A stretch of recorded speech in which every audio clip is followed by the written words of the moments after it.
राठौड़ मैंसन में अंधेरा पसरा हुआ था कि तभी कोई दबे पांव घर में घुस आया और आहाना उस इंसान से जाग टकराई। वो चीखने ही वाली थी कि तभी शिवांश सिंह राठौड़ ने उसके मुंह पर अपना हाथ रख दिया। शिवांश और आहाना एक पल के लिए एक दूसरे की आंखों में खो गए। अचानक शिवांश ने आहाना को खुद से दूर ढकेलते हुए कहा, घर की नौकरानी हो, अपनी हद में रहो। आहाना ये सुनकर टूट गई। फिर अचानक एक दिन शिवांश के होश तब उड़ गए जब उसके फादर ने एक बहुत बड़े बिजनेसमैन की बहन से उसकी शादी फिक्स कर दी और उसके सामने आहाना कपूर आ खड़ी हुई। आखिर आहाना कपूर का क्या राज था? अगर आहाना अमीर घराने से थी तो फिर वो अपने दोस्त के घर में एक सादी जिंदगी क्यों जी रही थी? क्या शिवांश और आहाना शादी के बंधन को सच्चे दिल से निभा पाएंगे? इन सभी बातों को जानने के लिए इस कहानी को अंत तक जरूर सुनिएगा। कहानी अच्छी लगे तो लाइक कर दोस्तों के पास शेयर कीजिएगा। और हाँ, अगर आपने अभी तक मेरे चैनल को सब्सक्राइब नहीं किया है तो मेरे चैनल को सब्सक्राइब कर बेल को प्रेस कर दीजिएगा ताकि इस तरह की और भी कहानी आने पर आपको नोटिफिकेशन मिल जाए। इस तरह की और भी कहानियाँ सुनने के लिए आप मेरे चैनल के प्लेलिस्ट में जाकर सुन सकते हैं। चलिए कहानी शुरू करते हैं। सुबह का समय मुंबई के ठाकुर विला में एक लड़की बार बार अपने बालों को झटक रही थी, पर वो सेट ही नहीं हो रहे थे। थक कर वो अपने घने बालों का जूड़ा बना लेती है। कुछ लटें उसकी गालों पर गिर जाती है। ये देखकर वो लड़की हंस देती है और कहती है, इनको भी सिर्फ मुझे ही परेशान करना है। ब्लैक शर्ट और व्हाइट जींस में वो बेहद प्रोफेशनल लग रही थी। फिर वो बेड पर सोई हुई लड़की को जगाने में लग जाती है और कहती है, काजू काजू उठ जा, देख सुबह हो गई। उठ जा वरना तुझे ऑफिस जाने के लिए देर हो जाएगी। ये काजल का शॉर्ट और बहुत ही लवली नेम था, काजू। क्या यार राहु, थोड़ी देर तो सोने दे, काजल कह के कंबल को मुंह पर ढककर सो जाती है। काजल उठ जा वरना पानी का जग डाल दूंगी तेरे ऊपर, आना कंबल को उठाते हुए कहती है। काजल बोली, ओके मेरी माँ, उठ रही हूँ। ठीक है, मैं नीचे जाती हूँ, तू जल्दी से तैयार होकर आ जा, आज मेरी इंपॉर्टेंट मीटिंग है। आहना ये बोलकर नीचे चली जाती है और काजल बाथरूम में घुस जाती है। आहना काजल की माँ आहना की तरफ देखते हुए बोली, good morning aunty. Radhika ji ने जवाब दिया, गुड मॉर्निंग बेटा, आओ नाश्ता करो, आज मैंने तुम्हारा फेवरेट गाजर का हलवा बनाया है। Wow aunty, you are the best. Aahna ये बोलकर चेयर पर बैठ जाती है। राधिका जी उसको प्यार से खाना परोस रही है। खाना खाने के बाद आहना कहती है, आंटी आप अंकल को बोल दीजिएगा, आज मेरी इंपॉर्टेंट मीटिंग है तो मैं जल्दी जा रही हूँ, अभी फाइल भी चेक करनी है, अंकल बाद में आराम से ऑफिस आ जाएंगे। नाश्ता करने के बाद आहना ऑफिस चली जाती है। वहाँ के ओनर काजल के पापा मधुर राठौड़ जी हैं। काजल वहाँ पे एक सफल एम्प्लॉय है। इनका एक कंस्ट्रक्शन का बिजनेस है जो कि इनके ऑफिस से ज्यादा दूर तो नहीं था, पर उसकी मीटिंग थी तो काजल पहले ही निकल जाती है, वरना वो हर रोज मधुर जी के साथ ही जाती थी। माँ कहाँ हो आप? काजू अपनी मम्मी को आवाज लगा रही है। हे भगवान, क्या करूं मैं इस लड़की का, सुबह सुबह ही शुरू हो जाती है। काजल मुस्कुराते हुए बोली, माँ आपको पता है, मैं अगर आपको खुशखबरी दूंगी ना तो आप खुश हो जाएंगी। राधिका जी बोली, तू बोल तो ऐसे रही है जैसे डुग्गू ने शादी के लिए हाँ कर दी है। राधिका जी अपने बेटे शिवांश को प्यार से डुग्गू कहती हैं। काजल ने कहा, ओफो माँ, आप भाई के पीछे पड़े रहो, उनको जब करनी होगी तब कर लेंगे, आप मेरी बात सुनो। राधिका जी बोली, बोल, तू बताए बिना तो मानेगी नहीं। काजल बोली, अभी अभी भाई का फोन आया था, वो बोल रहे थे कि कुछ ही दिनों में यहाँ आने वाले हैं। राधिका जी ये सुनकर खुश हो जाती है और कहती है, तू सच बोल रही है ना, डुग्गू सच में आ रहा है? चलो कुछ तो अकल आई इस लड़के को, अब वो शादी के लिए भी मान जाएगा। काजल ने कहा, हाँ माँ, उन्हीं का फोन आया था थोड़ी देर पहले, वो अपना काम करते ही आ जाएंगे और उनको बेस्ट बिजनेसमैन अवार्ड में मिलने वाला है कल, उसके बाद आएंगे वो।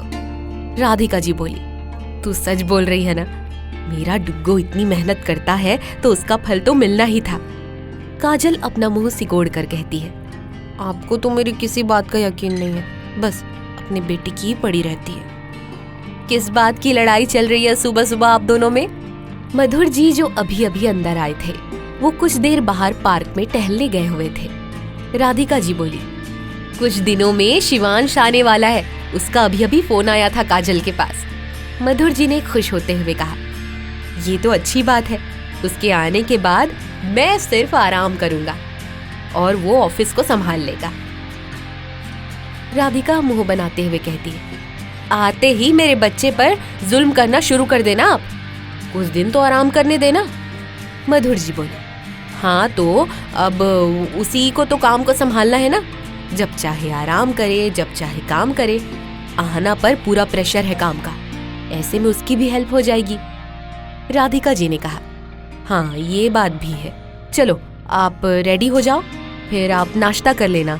वैसे आहना बता रही थी उसकी मीटिंग है तो वो चली गई, आप चिंता मत कीजिएगा। हाँ, मधुर जी बोले, उसके होते हुए मुझे कुछ चिंता करने की जरूरत भी नहीं है, बहुत अच्छे से सारा काम संभाल रखा है। फिर मधुर जी तैयार होने चले जाते हैं। कुछ देर में नीचे आते हैं और नाश्ता करने लग जाते हैं। तभी काजल आती है और कहती है, माँ मैं भी चलती हूँ, बाय बाय। काजल फैशन डिजाइनर का कोर्स कर रही है, इसको अपने बिजनेस में कोई इंटरेस्ट नहीं था। राधिका जी ने चिल्लाते हुए कहा, अरे पहले नाश्ता तो करके जा। काजल ने जवाब दिया, माँ मैं ऑलरेडी बहुत लेट हो चुकी हूँ। राधिका जी फिर चिल्लाई, अरे सीख कुछ आहना से, कितनी जल्दी उठ जाती है और तू देर तक सोते रहती है तो फिर लेट ही होगी ना। काजल ने चिढ़कर कहा, पापा देखो ना, हमेशा हमेशा उससे कंपेयर करते रहती है मुझे। मधुर जी ने कहा, बात तो सही बोल रही है ना तुम्हारी मम्मी, अगर तुम जल्दी उठ जाती तो लेट नहीं होती, जल्दी उठा करो बेटा। काजल बोली, सॉरी पापा, आपको तो पता है ना मेरी नींद खुलती ही नहीं पहले, और वो कब उठ जाती है पता ही नहीं चलता, इसको नींद आती भी है नहीं। मधुर जी मुस्कुराते हुए बोले, इट्स ओके बेटा, चलो अब नाश्ता करो। फिर काजल भी नाश्ता कर चली जाती है। राधिका जी मधुर जी से कहती हैं, आहना कितनी प्यारी बच्ची है, सब काम खुद करती है और ऑफिस भी जाती है। मधुर जी उनकी तरफ देखते हुए बोले, हाँ भाई, वो भी क्यों ना, एक स्वाभिमानी लड़की जो है। राधिका जी ने फिर कुछ सोचते हुए कहा, हाँ मैं सोच रही हूँ क्यों ना उसकी शादी डुग्गू से कर दे, शायद आहना के साथ रहकर डुग्गू भी अपनी जिम्मेदारी समझ ले। मधुर जी कहते हैं, आप ये सही बोल रही हैं, पहले उसको यहाँ आने दो फिर बात करते हैं। राधिका जी बोली, हाँ ये भी ठीक रहेगा। मधुर जी खाना खाने के बाद ऑफिस निकल जाते हैं और राधिका जी अपने घर के काम करने में लग जाती है। वहीं दूसरी तरफ आहना ऑफिस पहुंच चुकी थी। वो ऑफिस में एक मैनेजर की पोस्ट पर है। मधुर जी का सारा पर्सनल काम यही संभालती है। नेहा बोली, गुड मॉर्निंग मैम। आहना ने जवाब दिया, गुड मॉर्निंग नेहा। नेहा क्या कार्तिक सर पहुंच गए ऑफिस में? नेहा मधुर जी की ऑफिस में रिसेप्शनिस्ट की पोस्ट पर है। नेहा बोली, नो मैम। आहना ने कहा, ओके, जब वो आए तो मुझे इन्फॉर्म कर देना। नेहा बोली, okay ma'am, have a nice day. Aahna ने जवाब दिया, सेम टू यू नेहा। ये बोलकर आहना सीधा अपने कैबिन में जाती है और अपनी मीटिंग के लिए प्रेजेंटेशन रेडी करने में लग जाती है। सुबह के 11 बजे मुंबई के ताज होटल में एक लड़का और एक लड़की होटल में बैठे एक दूसरे से झगड़ा कर रहे थे। लड़का लड़की को मनाते हुए बोला, बेबी प्लीज ऐसे क्यों रिएक्ट कर रही हो, समझने की कोशिश करो, मैं बहुत जल्दी तुमसे शादी करूंगा, बस एक बार मेरा करियर सेट हो जाए, मैं जल्दी ही काम सीख के अपना फैमिली बिजनेस ज्वाइन करूंगा। बिना इंटर्नशिप के तो पापा मुझे ज्वाइन नहीं करने देंगे बिजनेस। उसके बाद मैं पापा मम्मी से बात करूंगा हम दोनों के बारे में। उसकी बात सुनकर लड़की ने जवाब दिया, देखो कार्तिक, अगर अब की बार घर में मेरे रिश्ते की बात हुई तो मैं शादी के लिए हाँ बोल दूंगी, फिर रहना मेरे बिना, क्योंकि मैं अब और झूठ नहीं बोल सकती। तुझे तो पता है ना, मेरे पापा अपने फ्रेंड के बेटे के साथ मेरी शादी कर देंगे, बस मेरे ही फैसले का इंतजार कर रही है। आए अब की बार तो मैं मना नहीं कर पाऊंगी। कितने और बहाने बनाऊं, अब तो भाई भी आने वाले हैं। लड़का बोला, काजू बस थोड़ा टाइम और बेबी, फिर बात करूंगा ना। प्लीज बाबू, बात को समझो। अगर इतना आसान होता तो मैं बात कर लेता ना यार। काजल को सब प्यार से काजू बुलाते हैं, जो कार्तिक से प्यार करती है, और ये बात अभी तक आहना को भी नहीं पता है। काजू बोली, ठीक है कार्तिक, बस 1 महीना और, उसके बाद भूल जाना मुझे। कार्तिक ने उसका हाथ पकड़ते हुए कहा, ओके काजू, मैं अपनी पूरी कोशिश करूंगा। कार्तिक का पूरा नाम है कार्तिक राठी। इनकी भी कंस्ट्रक्शन की कंपनी है जो कि टॉप 10 में आती है। मधुर जी और कार्तिक के पापा राज राठी दोनों बचपन के दोस्त हैं। कार्तिक मधुर जी के अंडर काम करते हैं और उन्हीं से काम सीख रहे हैं। 6 फुट हाइट, गोरा रंग, वेल बिल्ड बॉडी और एकदम झकास पर्सनालिटी। काजल और कार्तिक दोनों की स्कूलिंग बचपन से ही एक साथ हुई है। पहले ये दोनों एक दूसरे के बहुत अच्छे फ्रेंड थे। दोनों का कॉलेज भी साथ में हुआ और ये दोस्ती प्यार में बदल गई। कुछ देर बाद कार्तिक ने कहा, काजल चलो, तुमको तुम्हारे ऑफिस छोड़ देता हूँ, आज मुझे भी बहुत काम है। इम्पोर्टेंट मीटिंग है मेरी। आहना इंतजार कर रही होगी, मैंने उसको कुछ बताया भी नहीं है कि मैं लेट आने वाला हूँ। काजल ने कहा, नहीं, मैं अपनी कार से ही चले जाऊंगी, तुम अपनी मीटिंग करो। कार्तिक उसका हाथ पकड़ते हुए बोला, प्लीज अपसेट मत होना यार, मैं बहुत जल्दी बात करूंगा ना बाबू, प्लीज ऐसे अपना और मेरा मूड ऑफ मत करो। तुम्हारी शादी कार्तिक राठी के साथ ही होगी, चिंता मत करो। काजल पूछी, पक्का ना बाबू? कार्तिक बोला, हाँ बाबू पक्का। दोनों एक दूसरे से गले मिलते हैं और अपने अपने ऑफिस चले जाते हैं। कुछ देर बाद कार्तिक सीधे ठाकुर कंस्ट्रक्शन कंपनी पहुंचता है। नेहा बोली, गुड आफ्टरनून सर। कार्तिक ने जवाब दिया, गुड आफ्टरनून नेहा, आहना कहाँ है? नेहा, सर आहना मैम आपका ही वेट कर रही हैं, 1 घंटे बाद आपकी कपूर्स के साथ मीटिंग है। कार्तिक ने जवाब दिया, ठीक है नेहा। कार्तिक सीधा अपने कैबिन में चले जाता है और मीटिंग के लिए अपनी प्रिपरेशन करने लगता है। आखिरकार उसको और आहना को ही प्रेजेंटेशन देनी थी। इधर आहना की फाइल रीड हो जाती है और तभी उसका फोन वाइब्रेट होने लगता है। आहना अपना फोन उठाती है और कहती है, हाँ नेहा। दूसरी तरफ से नेहा ने कहा, मैम कार्तिक सर अभी ऑफिस आए और वो अपने कैबिन में है। आहना बोली, थैंक यू नेहा। आहना अपना फोन रखकर अपनी फाइल उठा लेती है और कार्तिक के कैबिन की तरफ जाती है। वो वहां पहुंचकर गेट नॉक करती है। आहना, मे आई कम इन? कार्तिक ने जैसे ही आहना की आवाज सुनी, वो सीधा बैठ जाता है और कहता है, आहना अंदर आओ। आहना कैबिन के अंदर आती है। आहना कार्तिक को देखकर कहती है, कार्तिक मैंने फाइल रेडी कर ली है, तूने सोच लिया ना क्या कुछ बोलना है तुझे? हाँ? कार्तिक कहता है, सॉरी आहना, मुझे ना कुछ नहीं पता, कैसे क्या कहूँगा, प्लीज तू दे देना ये प्रेजेंटेशन, आगे आने वाली प्रेजेंटेशन मैं दे दूंगा। आहना कहती है, पर कार्तिक मैं कैसे दूंगी ये प्रेजेंटेशन? कार्तिक उससे फाइल मांगता है। आहना उसको फाइल दे देती है। कार्तिक फाइल देखने के बाद बोला, यू आर जस्ट अमेजिंग, मुझे पूरा विश्वास है कपूर्स के साथ ये कॉन्ट्रैक्ट साइन हो ही जाएगा। प्लीज तूने फाइल भी रेडी की है तो तू ही दे देना प्रेजेंटेशन। आहना ने कहा, ठीक है चल, मीटिंग का टाइम हो चुका है, विराज कपूर आते ही होंगे। आहना ये बोल ही रही थी कि तभी डोर नॉक हुआ। सर मे आई कम इन? कार्तिक प्यून को अंदर आने को कहता है। प्यून ने उन्हें बताया, विराज सर आ चुके हैं, वो अभी हॉल में है सर, आपका ही वेट कर रहे हैं। कार्तिक ने जवाब दिया, ओके यू कैन लीव। फिर आहना और कार्तिक मीटिंग हॉल में चले गए। कार्तिक विराज को हेलो बोलता है और उससे हाथ मिलाता है और आहना भी विराज से गुड आफ्टरनून कहती है। विराज की नजर आहना पे जाती है तो उसकी नजरें आहना पर ही ठहर जाती हैं।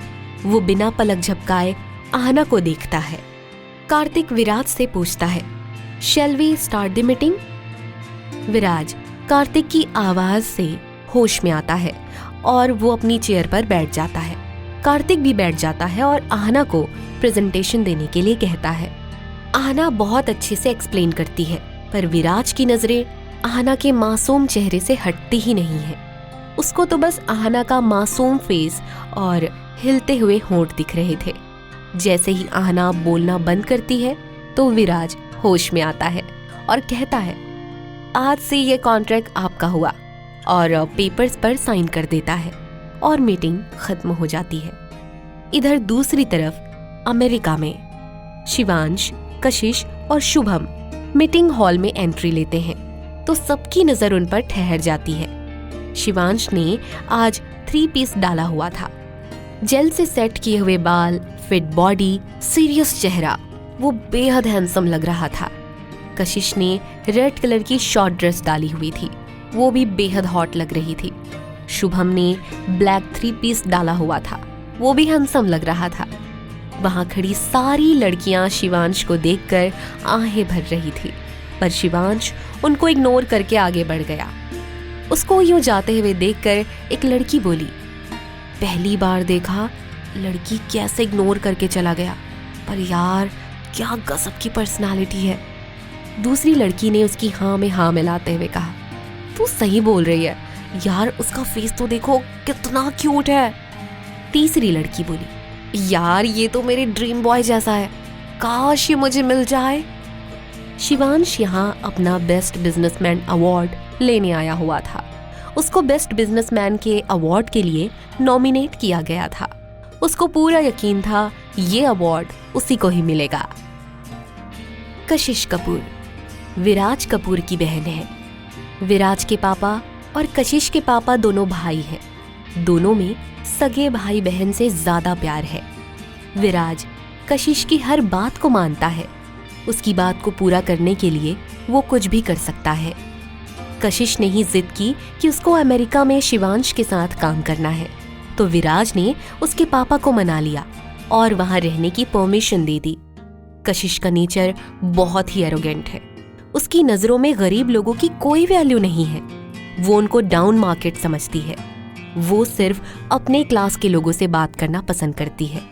वो शिवांश की बहुत अच्छी फ्रेंड है, या यूं कहें लड़कियों में सिर्फ वो ही उसकी फ्रेंड है। बाकी उसके नेचर की वजह से कोई भी लड़की शिवांश के आसपास नहीं जाती थी, क्योंकि कशिश ने ही उनको मना किया था। उसको शुभम भी बिल्कुल पसंद नहीं है, क्योंकि वो अनाथ है। वो समझती है कि शिवांश के टुकड़ों पर वो पलता है, जबकि ये सच नहीं है। सिर्फ इस कारण ही शिवांश को अपने से नीचे क्लास के लोगों से बात करने में नफरत होने लगी। उसने बात बात पर गुस्सा करना और दूसरों पर अपनी धौंस जमाना, ये सब कशिश से ही सीखा था। उसने हमेशा एक बात कही कि उसकी लाइफ में मिडिल क्लास लोगों की कोई वैल्यू नहीं है, क्योंकि मिडिल क्लास के लोग पैसे के लिए कुछ भी कर सकते हैं। ये सारी मेहरबानी कशिश की ही थी। वहीं शुभम इनसे बहुत अलग है। वो अनाथ जरूर था, पर उसने सारा काम अपनी खुददारी से किया। अपने दम पर ही उसने शिवांश की कंपनी में स्टार्टअप किया। उसका नेचर बहुत ही सिंपल है और सबसे अच्छे से पेश आता है। अमेरिका वाली कंपनी कशिश, शिवांश और शुभम तीनों ने ही मिलकर शुरू की थी, पर सिर्फ 20% शेयर शुभम और 20% शेयर कशिश के थे। बाकी 60% शिवांश के थे। शिवांश ने पहले कंपनी स्टार्ट कर ली थी। कशिश और शुभम उससे बाद में जुड़े, जिससे कंपनी शिवांश की थी। कशिश को वैसे भी इस कंपनी से कोई मतलब नहीं था। वो सिर्फ शिवांश के पास रहना चाहती थी, इसीलिए उसने कंपनी ज्वाइन की। शुभम कशिश को प्यार करता था, वो भी पहली नजर से। पर कशिश, वो तो शिवांश के पीछे पागल थी, या यूं कहें सिर्फ शिवांश को पाने का जुनून था। पार्टी का फंक्शन जोरों पर था, पर शिवांश को अवार्ड लेने का इंतजार था। कुछ पल बाद सब लोग एक जगह बैठ गए। खाने पीने का सेशन खत्म हो चुका था। अब अवार्ड्स देने की बारी थी। फिर अनाउंसमेंट हुआ। उसका रिजल्ट वही था जो शिवांश ने सोचा था। माइक से आवाज आई, and the award goes to the most handsome and bachelor, mister Shivansh Singh Thakur. आज शिवांश का सपना पूरा हो गया। सेरेमनी खत्म होते ही शिवांश अपने फ्लैट पर आ गया और उसने अपने जेट को रेडी होने को बोल दिया। कुछ देर बाद वो इंडिया के लिए रवाना हो गया। इधर रात के समय ठाकुर विला में सब डिनर कर रहे थे। ठाकुर विला में एक रूल बनाया हुआ है जो कि राधिका जी ने बनाया था, जो हर किसी को मानना होता था। वो है डिनर के टाइम घर पर सबके साथ डिनर करना। सुबह साथ करो ना करो, लेकिन रात में सब घर पर हो। उसको सब लोग फॉलो भी करते थे। आहना खाना खाते हुए मधुर जी से बोली, अंकल आज जो डील हमारी कपूर्स के साथ थी ना, वो फाइनल हो चुकी है। वो हमारे साथ काम करने के लिए तैयार है। मधुर जी आहना को सुनकर बहुत खुश हुए और बोले, वो तो मिलनी ही थी बेटा, आपने इसके लिए कितनी मेहनत की है। कॉन्ग्रेचुलेशंस बेटा, ऐसे ही आगे बढ़ती रहो। जब तक जय आए तब तक सारा काम अच्छे से सीख लो। आहना ने कहा, थैंक यू अंकल, मैं आपको कोई शिकायत का मौका नहीं दूंगी। काजू जो उनकी बात सुन रही थी वो आहना की कामयाबी पर बहुत खुश हुई। वो बोली, congratulations Ahu, I am so happy for you जान। आहना बदले में बोली, थैंक यू काजू। राधिका जी जो तब से उनकी बात सुन रही थी वो बोली, आप सबको कितनी बार कहा है डिनर के टाइम नो ऑफिस वर्क। मधुर जी बोले, सॉरी राधिका जी, आगे से ध्यान रखेंगे। क्यों बच्चों? आहू और काजू सिर हाँ में हिलाते हुए एक साथ बोले, हाँ पक्का। राधिका जी बोली, चलो ठीक है, अब खाना खाओ। सब डिनर करने के बाद अपने अपने रूम में चले गए और राधिका जी किचन में चली आई। आहना राधिका जी के साथ काम करने लगती है।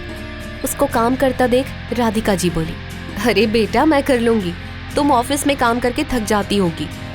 उनकी बात सुन आहना ने धीरे से कहा, आपको देख के मम्मी की याद आ जाती है। अगर मेरी माँ होती तो वो आपके जैसी ही होती। राधिका जी ने मुस्कुराकर कहा, मुझसे भी अच्छी होती। तो क्या तुम मुझे अपनी मम्मी नहीं समझती हो क्या आहू? आहना कहती है, समझती हूँ तभी तो आपकी हेल्प कर रही हूँ। क्या मैं अपनी मम्मी की हेल्प नहीं कर सकती? हाँ? राधिका जी बोली, नौटंकी करना तो कोई तुमसे सीखे बेटा, पर तुम मेरे लिए काजू जैसी हो।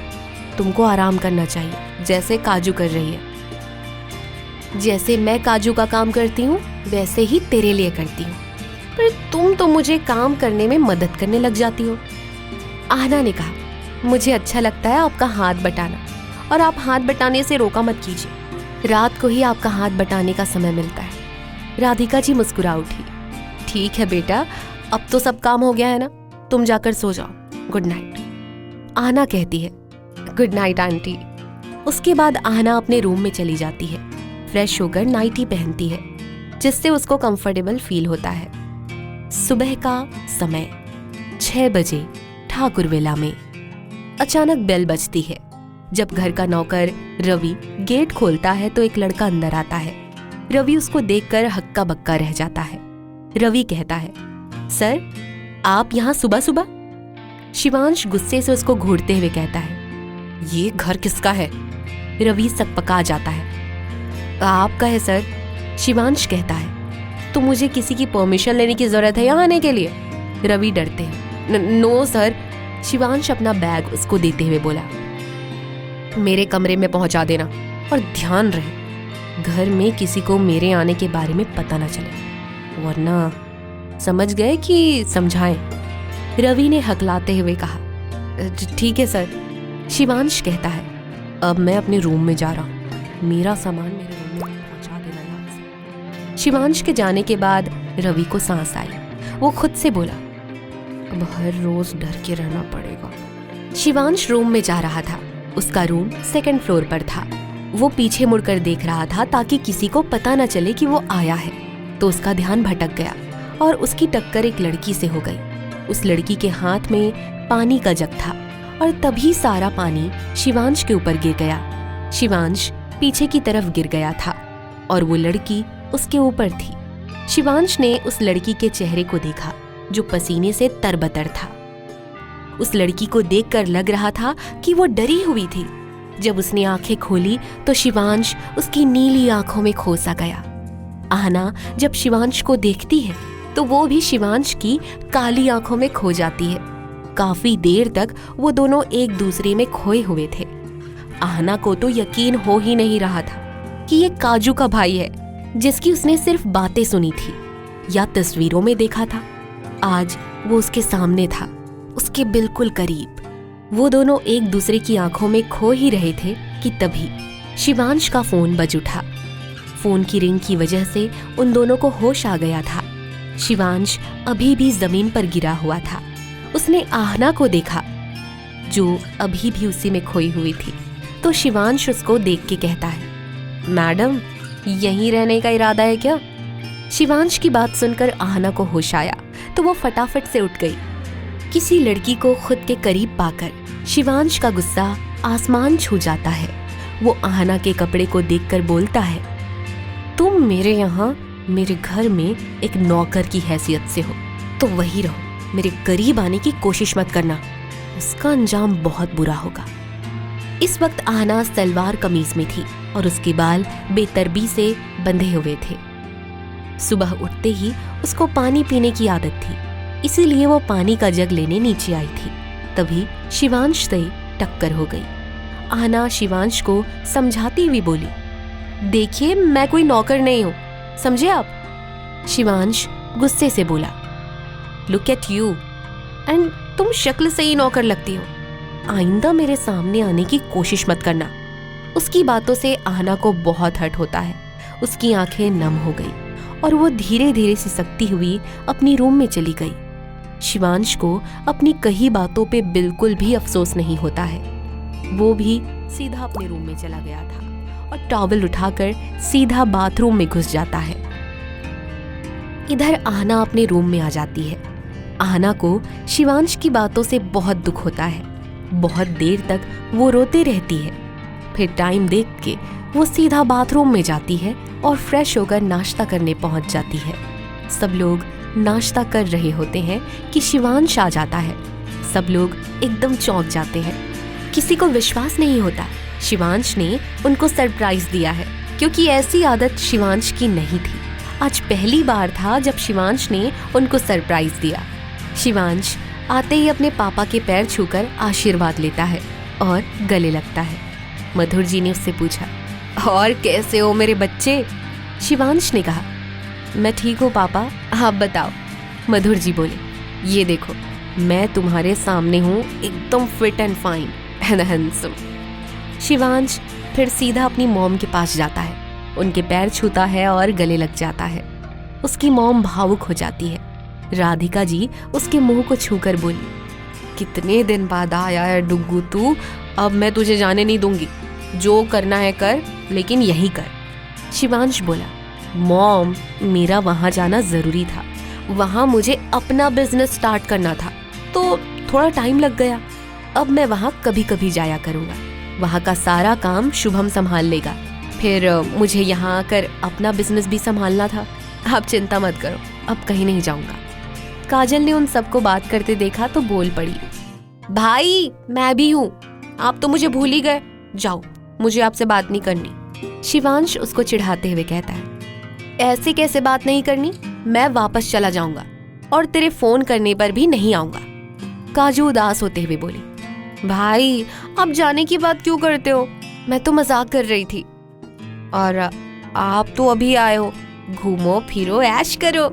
शिवांश कहता है, मैं भी बेटा मजाक ही कर रहा था, अब मैं कहीं नहीं जाने वाला।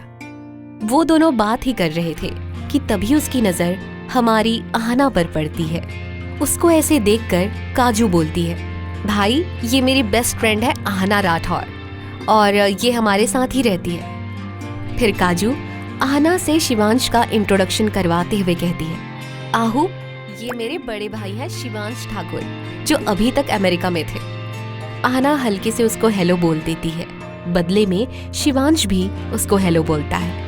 नाश्ता करके आहना अपने ऑफिस के लिए निकल जाती है। मधुर जी शिवांश से पूछते हैं, बेटा यहाँ वाला ऑफिस कब तक ज्वाइन कर रहे हो? शिवांश खाना खाते हुए बोला, डैड आज तो मैं आराम करना चाहता हूँ, कल से ऑफिस ज्वाइन कर लूँगा। मधुर जी बोले, ओके बेटा, जैसे तुम्हारी इच्छा। मधुर जी नाश्ता करके ऑफिस के लिए निकल जाते हैं और शिवांश जी अपने रूम में। राधिका जी काजू से कहती है आज उसको एनजीओ जाना है जो उसी के रूट पर पड़ता है, तो क्या वो उसको ड्रॉप कर देगी? काजू हाँ बोलती है और अपने काम के लिए निकल जाती है। इधर ठाकुर कंस्ट्रक्शन कंपनी में मधुर जी आहना को फोन करके अपने कैबिन में आने को कहते हैं, तो आहना कैबिन में आ जाती है। आहना ने आते ही पूछा, अंकल आपने बुलाया, कोई काम था क्या? मधुर जी सीरियस होते हुए बोले, बेटा तुम सारा काम अच्छे से सीख गई हो तो तुम्हें अपने काम की भी जिम्मेदारी लेनी चाहिए। तुम कब तक दूसरों के भरोसे काम करवाती रहोगी? अब तुम्हें ज्वाइन कर लेना चाहिए। आहना कहती है बस अंकल काजू की शादी हो जाए तब मैं अपना काम संभाल लूंगी। वैसे भी जय भाई आने वाले हैं और उसके बाद वहां चली जाऊंगी। काजू को पता चला तो मुझे जाने नहीं देगी।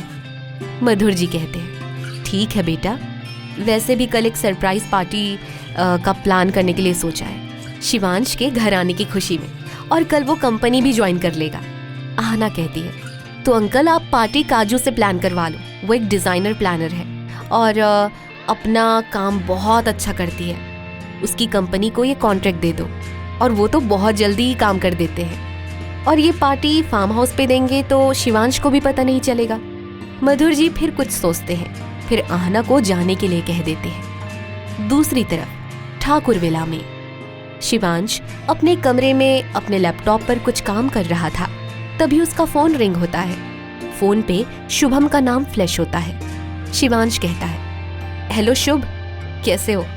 सब काम अच्छा चल रहा है ना वहाँ? शुभम बोला भाई जाने के बाद बिल्कुल याद नहीं आई मेरी और काम की याद आ गई। शिवांश ने जवाब दिया ये आज कैसी बात कर रहा है यार तू, एक तू ही तो है जो मुझे समझता है।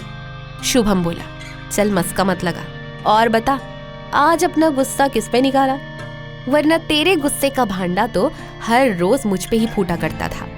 शिवांश चिढ़ते हुए बोला कुछ भी, हाँ यही बकवास करने के लिए फोन किया था या कुछ काम भी कर लिया तूने? इतना टाइम नहीं है मेरे पास बकवास करने के लिए। शुभम नौटंकी करता हुआ बोला पता नहीं भाई तेरी शादी के बाद भाभी को टाइम मिलेगा या नहीं, हमेशा काम काम काम, कभी एंजॉय भी कर लिया कर, वरना मेरी भाभी तेरे साथ रहकर बोर हो जाएगी। शिवांश हल्के गुस्से से बोला हाँ हाँ कर लूंगा, बाय। ठीक। शुभम बोला बाय, तुम भी अपना ख्याल रखो। शिवांश के ना चाहते हुए भी भाभी नाम सुनकर उसके फेस पर स्माइल आ जाती है।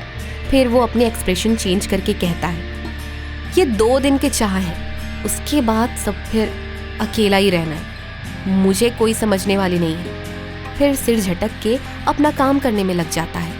थोड़ी देर में राधिका जी शिव के रूम में आती है और उसको काम करता देख कहती है डुग्गू थोड़ा टाइम हमारे लिए भी निकाल लो बेटा, जब से आए हो कमरे से बाहर ही नहीं आए हो। शिवांश कहता है मम्मा आपके पास ही आ रहा था, बस थोड़ा काम था, वो बहुत जरूरी था। आप आज एनजीओ से जल्दी आ गई, सब ठीक तो है ना? राधिका जी बोली बेटा 5 बज रहे हैं और तू बोल रहा है जल्दी, लंच किया था या नहीं? शिवांश कहता है मम्मा भूख नहीं थी। पापा नहीं आए आज ऑफिस से? राधिका जी ने उसे बताया बेटा वो भी आ गए हैं, फ्रेश होने गए हैं और काजू भी आ चुकी है। शिवांश कहता है वो भी आ गई और मेरे पास भी नहीं आई? राधिका जी कहती है वो भी बस आती ही होगी, तेरे पास वो आते ही आहना के पास गई होगी। जब तक उसको सारी बात नहीं बता देती वो उसका पीछा नहीं छोड़ेगी, उसकी बेस्ट फ्रेंड जो है। शिवांश को ये सुनकर गुस्सा आ जाता है। हर कोई आहना की तारीफ कर रहा था, ये सुनकर वो सहन नहीं कर पाता। वो गुस्से में मन ही मन बोला उसने मेरी बहन छीन ली जो सिर्फ मेरे आने की राह तकती थी। 2 साल मैं क्या दूर रहा, काजू ही दूर हो गई। कुछ करना पड़ेगा उस लड़की का तो। राधिका जी शिवांश के सामने आहना की तारीफ किए जा रही थी, कैसे वो काजल और बाकी सबको हैंडल करती है। ये सुनकर शिवांश को गुस्सा आ गया। वो गुस्से में बोला मम्मा काजू तो भोली है, किसी को भी घर में ले आएगी क्या रहने के लिए? उसको पता भी है हमारे कितने दुश्मन हैं यहाँ, किसी पर भरोसा करना सही बात नहीं है। शिवांश की बातें सुनते ही राधिका जी बोली बेटा, आहना बहुत अच्छी है और वो काजू के साथ कॉलेज में पढ़ी है।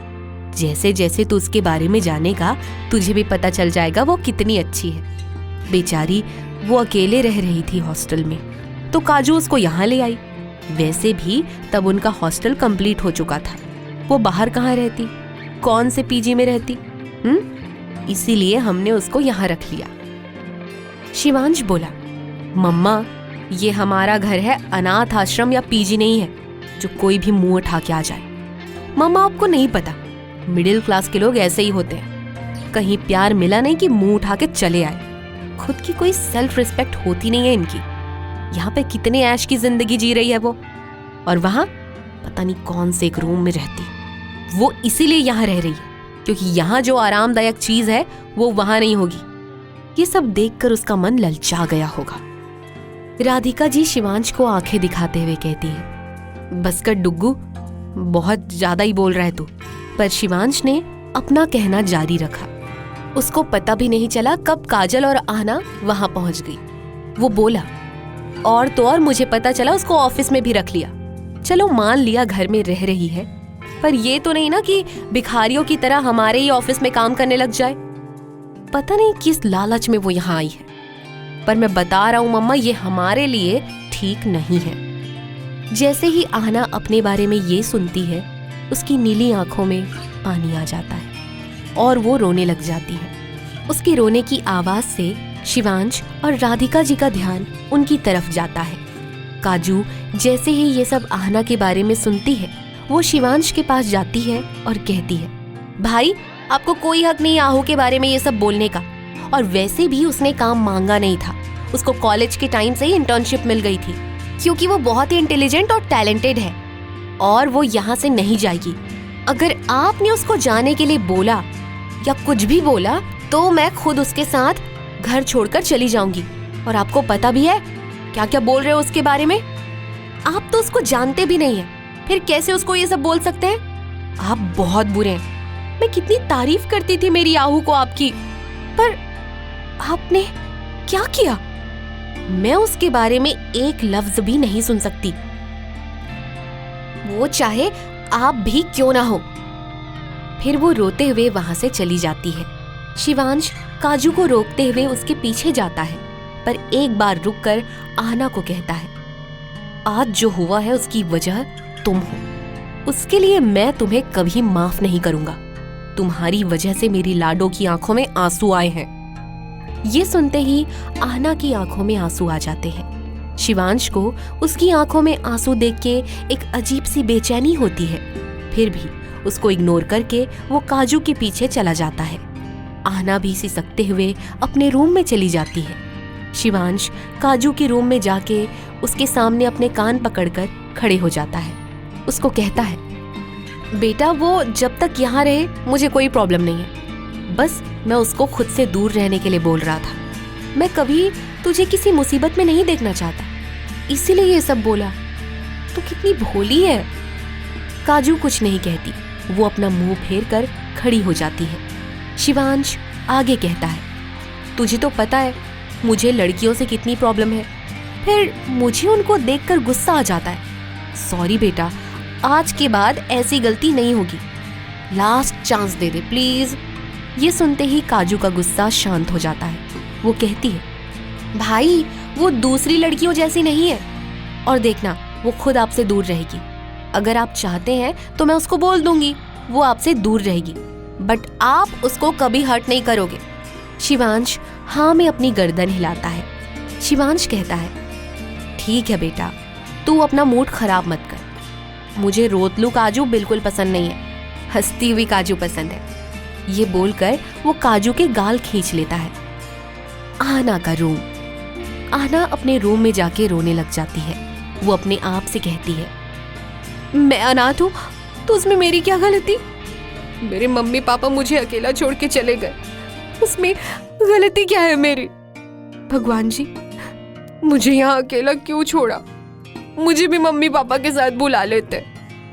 तभी उसको किसी के आने की आहट सुनाई देती है, तो वो झट से आंसू साफ कर लेती है। राधिका जी आहना के पास आती है। वो आहना के पास बैठ जाती है और उसके गाल पर हाथ रखकर कहती है, बेटा अब मुझसे भी अपने आंसू छुपाओगी?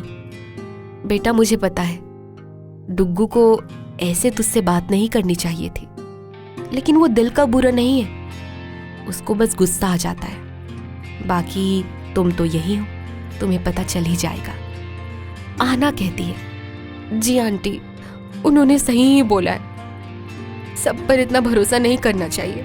और मेरी वजह से काजू ने उनसे कितना कुछ कहा, तो उनको तो गुस्सा आ गया होगा ना, मुझे बुरा नहीं लगा। राधिका जी उसके माथे को चूम लेती है और कहती है, ठीक है बेटा, फ्रेश होके नीचे आ जाना। आहना जबरदस्ती मुस्कुराते हुए कहती है, जी आंटी। राधिका जी के जाने के बाद आहना की आंखों में एक बार फिर आंसू आ जाते हैं और वो रोने लग जाती है। रह रहकर उसको शिवांश की कई बातें याद आ रही थी। शिवांश वहां से अपने कमरे में जा रहा था तो उसको आहना की सिसकियां सुनाई देती है, तो उसके कदम खुद ब खुद आहना की रूम की तरफ बढ़ जाते हैं। कदमों की आहट पाकर वो एकदम चुप हो जाती है और सोने का नाटक करने लग जाती है। शिवांश उसको देखता है।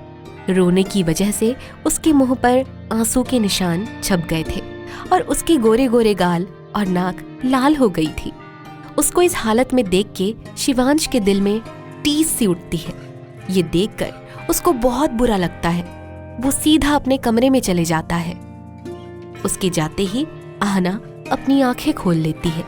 वो खुद में बड़बड़ाती है, खुद को 30 मार खान समझता है, जो आता है वो बोल देता है। फोटोज में तो कितने अच्छे दिख रहे थे, पर 2.5 किलो का एटीट्यूड लेकर घूमते हैं। इनके घर में सब कितने स्वीट है, पर पता नहीं यहाँ गुलाब की जगह सूखा कैक्टस कहाँ से उगाया। अकड़ू कहीं का, जाहिल इंसान, घटिया कहीं का। ये सब शिवांश के बारे में आहना खुद से कहती है, पर मैं क्यों उसके बारे में सोच रही हूँ? भाड़ में जाए, उसके सामने नहीं जाऊंगी, चाहे कुछ हो जाए। उधर शिवांश अपने कमरे में सोच रहा था, पूरे घर में इसकी तरफदारी हो रही है। ये अपनी अच्छाई से सबको बेवकूफ बना सकती है, पर शिवांश ठाकुर को नहीं। मैं इसकी भोली सूरत पे कभी नहीं आऊंगा। फिर सिर झटक के अपने लैपटॉप को लेकर बैठ जाता है। या यूं कहो, आहना के बारे में सोचना नहीं चाहते मिस्टर एरोगेंट। इधर ठाकुर विला में रात 8 बजे सब लोग बैठ के खाना खा रहे थे, सिवाय शिवांश के। उसको ना पाकर मधुर जी कहते हैं, राधिका जी, आपका लाडला बेटा कहाँ है? वो खाना खाने के लिए आया? राधिका जी कुछ कहती उससे पहले ही ऊपर से आवाज आती है, माँ, मेरा खाना मेरे रूम में पहुंचा देना, मुझे बहुत काम है। फिर मधुर जी चुपके से कहते हैं, शायद ये खाना खाने वाला रूल सिर्फ हमारे लिए ही बना है। आहना कहती है, आंटी, मेरा खाना हो गया है, मैं ऊपर जा रही हूँ, बहुत काम है आज। राधिका जी प्लेट में खाना डालते हुए कहती है, ठीक है बेटा, जाते वक्त ये प्लेट डुग्गू के रूम में दे देना। आहना राधिका जी को मना नहीं कर सकती थी, तो वो प्लेट लेकर डुग्गू के रूम में जाती है और रूम पर नॉक करती है। शिवांश अपनी फाइल पढ़ रहा था, तभी गेट नॉक हुआ। शिवांश समझ गया कि खाना राधिका जी और काजल लेकर नहीं आई, खाना आहना ही लेकर आई है। ये सोचकर वो खुश हुआ। वो आहना के बारे में सोचकर खुश था, मतलब उसको नहीं पता था कि वो खुश क्यों है। वो धीरे से कहता है, दरवाजा खुला है, तो आहना कमरे में जाकर खाने की प्लेट मेज पर रख देती है और हौले से कहती है, खाना खा लीजिए, ठंडा हो जाएगा, आंटी जी ने भिजवाया है। वो खाना खा रही थी तो उन्होंने मुझसे खाना देने को कहा, वरना मैं आपके सामने बिल्कुल नहीं आती। तो और कुछ सोचने की जरूरत नहीं है कि मैं आपके आगे पीछे घूमती हूँ। और वो डुग्गू का जवाब सुने बिना कमरे से बाहर चली गई, जिससे शिवांश का गुस्सा बढ़ जाता है और अपने आप से कहता है, समझती क्या है खुद को, इसके जैसी हजारों लड़कियां मेरे पीछे घूमती हैं, और एटीट्यूड तो देखो, शिवांश ठाकुर को इग्नोर करके गई है। वैसे भी उसके इग्नोर करने से मुझे कोई फर्क नहीं पड़ता। फिर शिवांश बेमन से खाना खा लेता है। वो खाना खा ही रहा था कि तभी वहां काजू आ जाती है। काजू कहती है, भाई चलो अपने फेवरेट आइसक्रीम पार्लर चलते हैं, वैसे भी बहुत दिन हो चुके हैं आपके साथ आइसक्रीम खाए हुए। पर शिवांश उसको काम करने का कहकर काम में लग जाता है। पर काजू आइसक्रीम खाने की जिद करने लगी तो डुग्गू हाँ बोल देता है, जिससे काजू खुश हो जाती है। वो आहना को भी साथ ले चलने की जिद करती है, जिससे शिवांश कुछ सोचकर हाँ कह देते हैं। तो काजू आहना के कमरे में जाकर उनके साथ चलने के लिए मना लेती है। आज काजू को मना नहीं कर पाती, तो काजू तैयार होने के लिए अपने कमरे में चले जाती है और आहना भी तैयार होने लगती है। बाहर हॉल में सबसे पहले शिवांश जी तैयार होकर आते हैं। उन्होंने व्हाइट टी शर्ट और ब्लैक पैंट पहन रखा था, बालों में जेल लगा के सेट कर रखा था और आंखों पे ब्लैक गॉगल्स। एकदम हैंडसम लग रहा था। तभी वहाँ काजू आती है। काजू ने व्हाइट अनारकली डाल रखी थी, बाल खुले थे, कानों में छोटी छोटी बूंदे और हल्का सा मेकअप और पिंक लिप ग्लॉस, पैरों में जूती डाल रखी थी। उसको देख के डुग्गू कहता है, आज तो कोई बड़ा प्यारा लग रहा है। तो काजू कहती है, आप भी बहुत अच्छे लग रहे हो, सारी लड़कियां तो सिर्फ आपको ही देखेंगी। तो शिवांश झेप जाता है और काजू मुस्कुराने लगती है।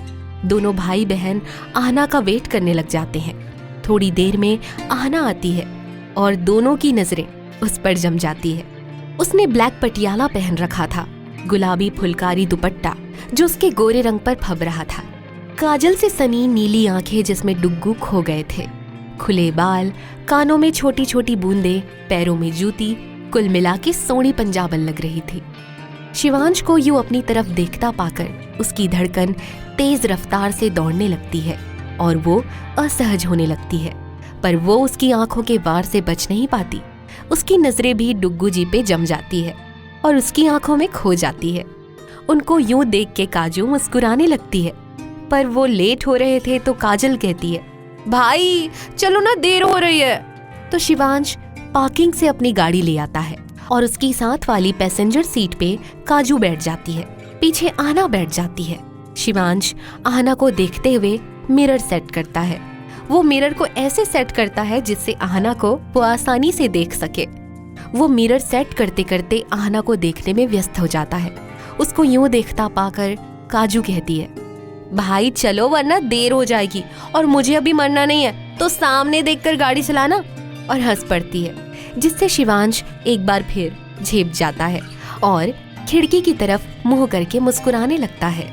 तभी काजल गाड़ी में गाने चला देती है और वो गाना कहीं ना कहीं शिवांश जी के दिल का हाल बयां कर रहा था, पर वो अपनी ही फीलिंग्स से कहाँ वाकिफ था।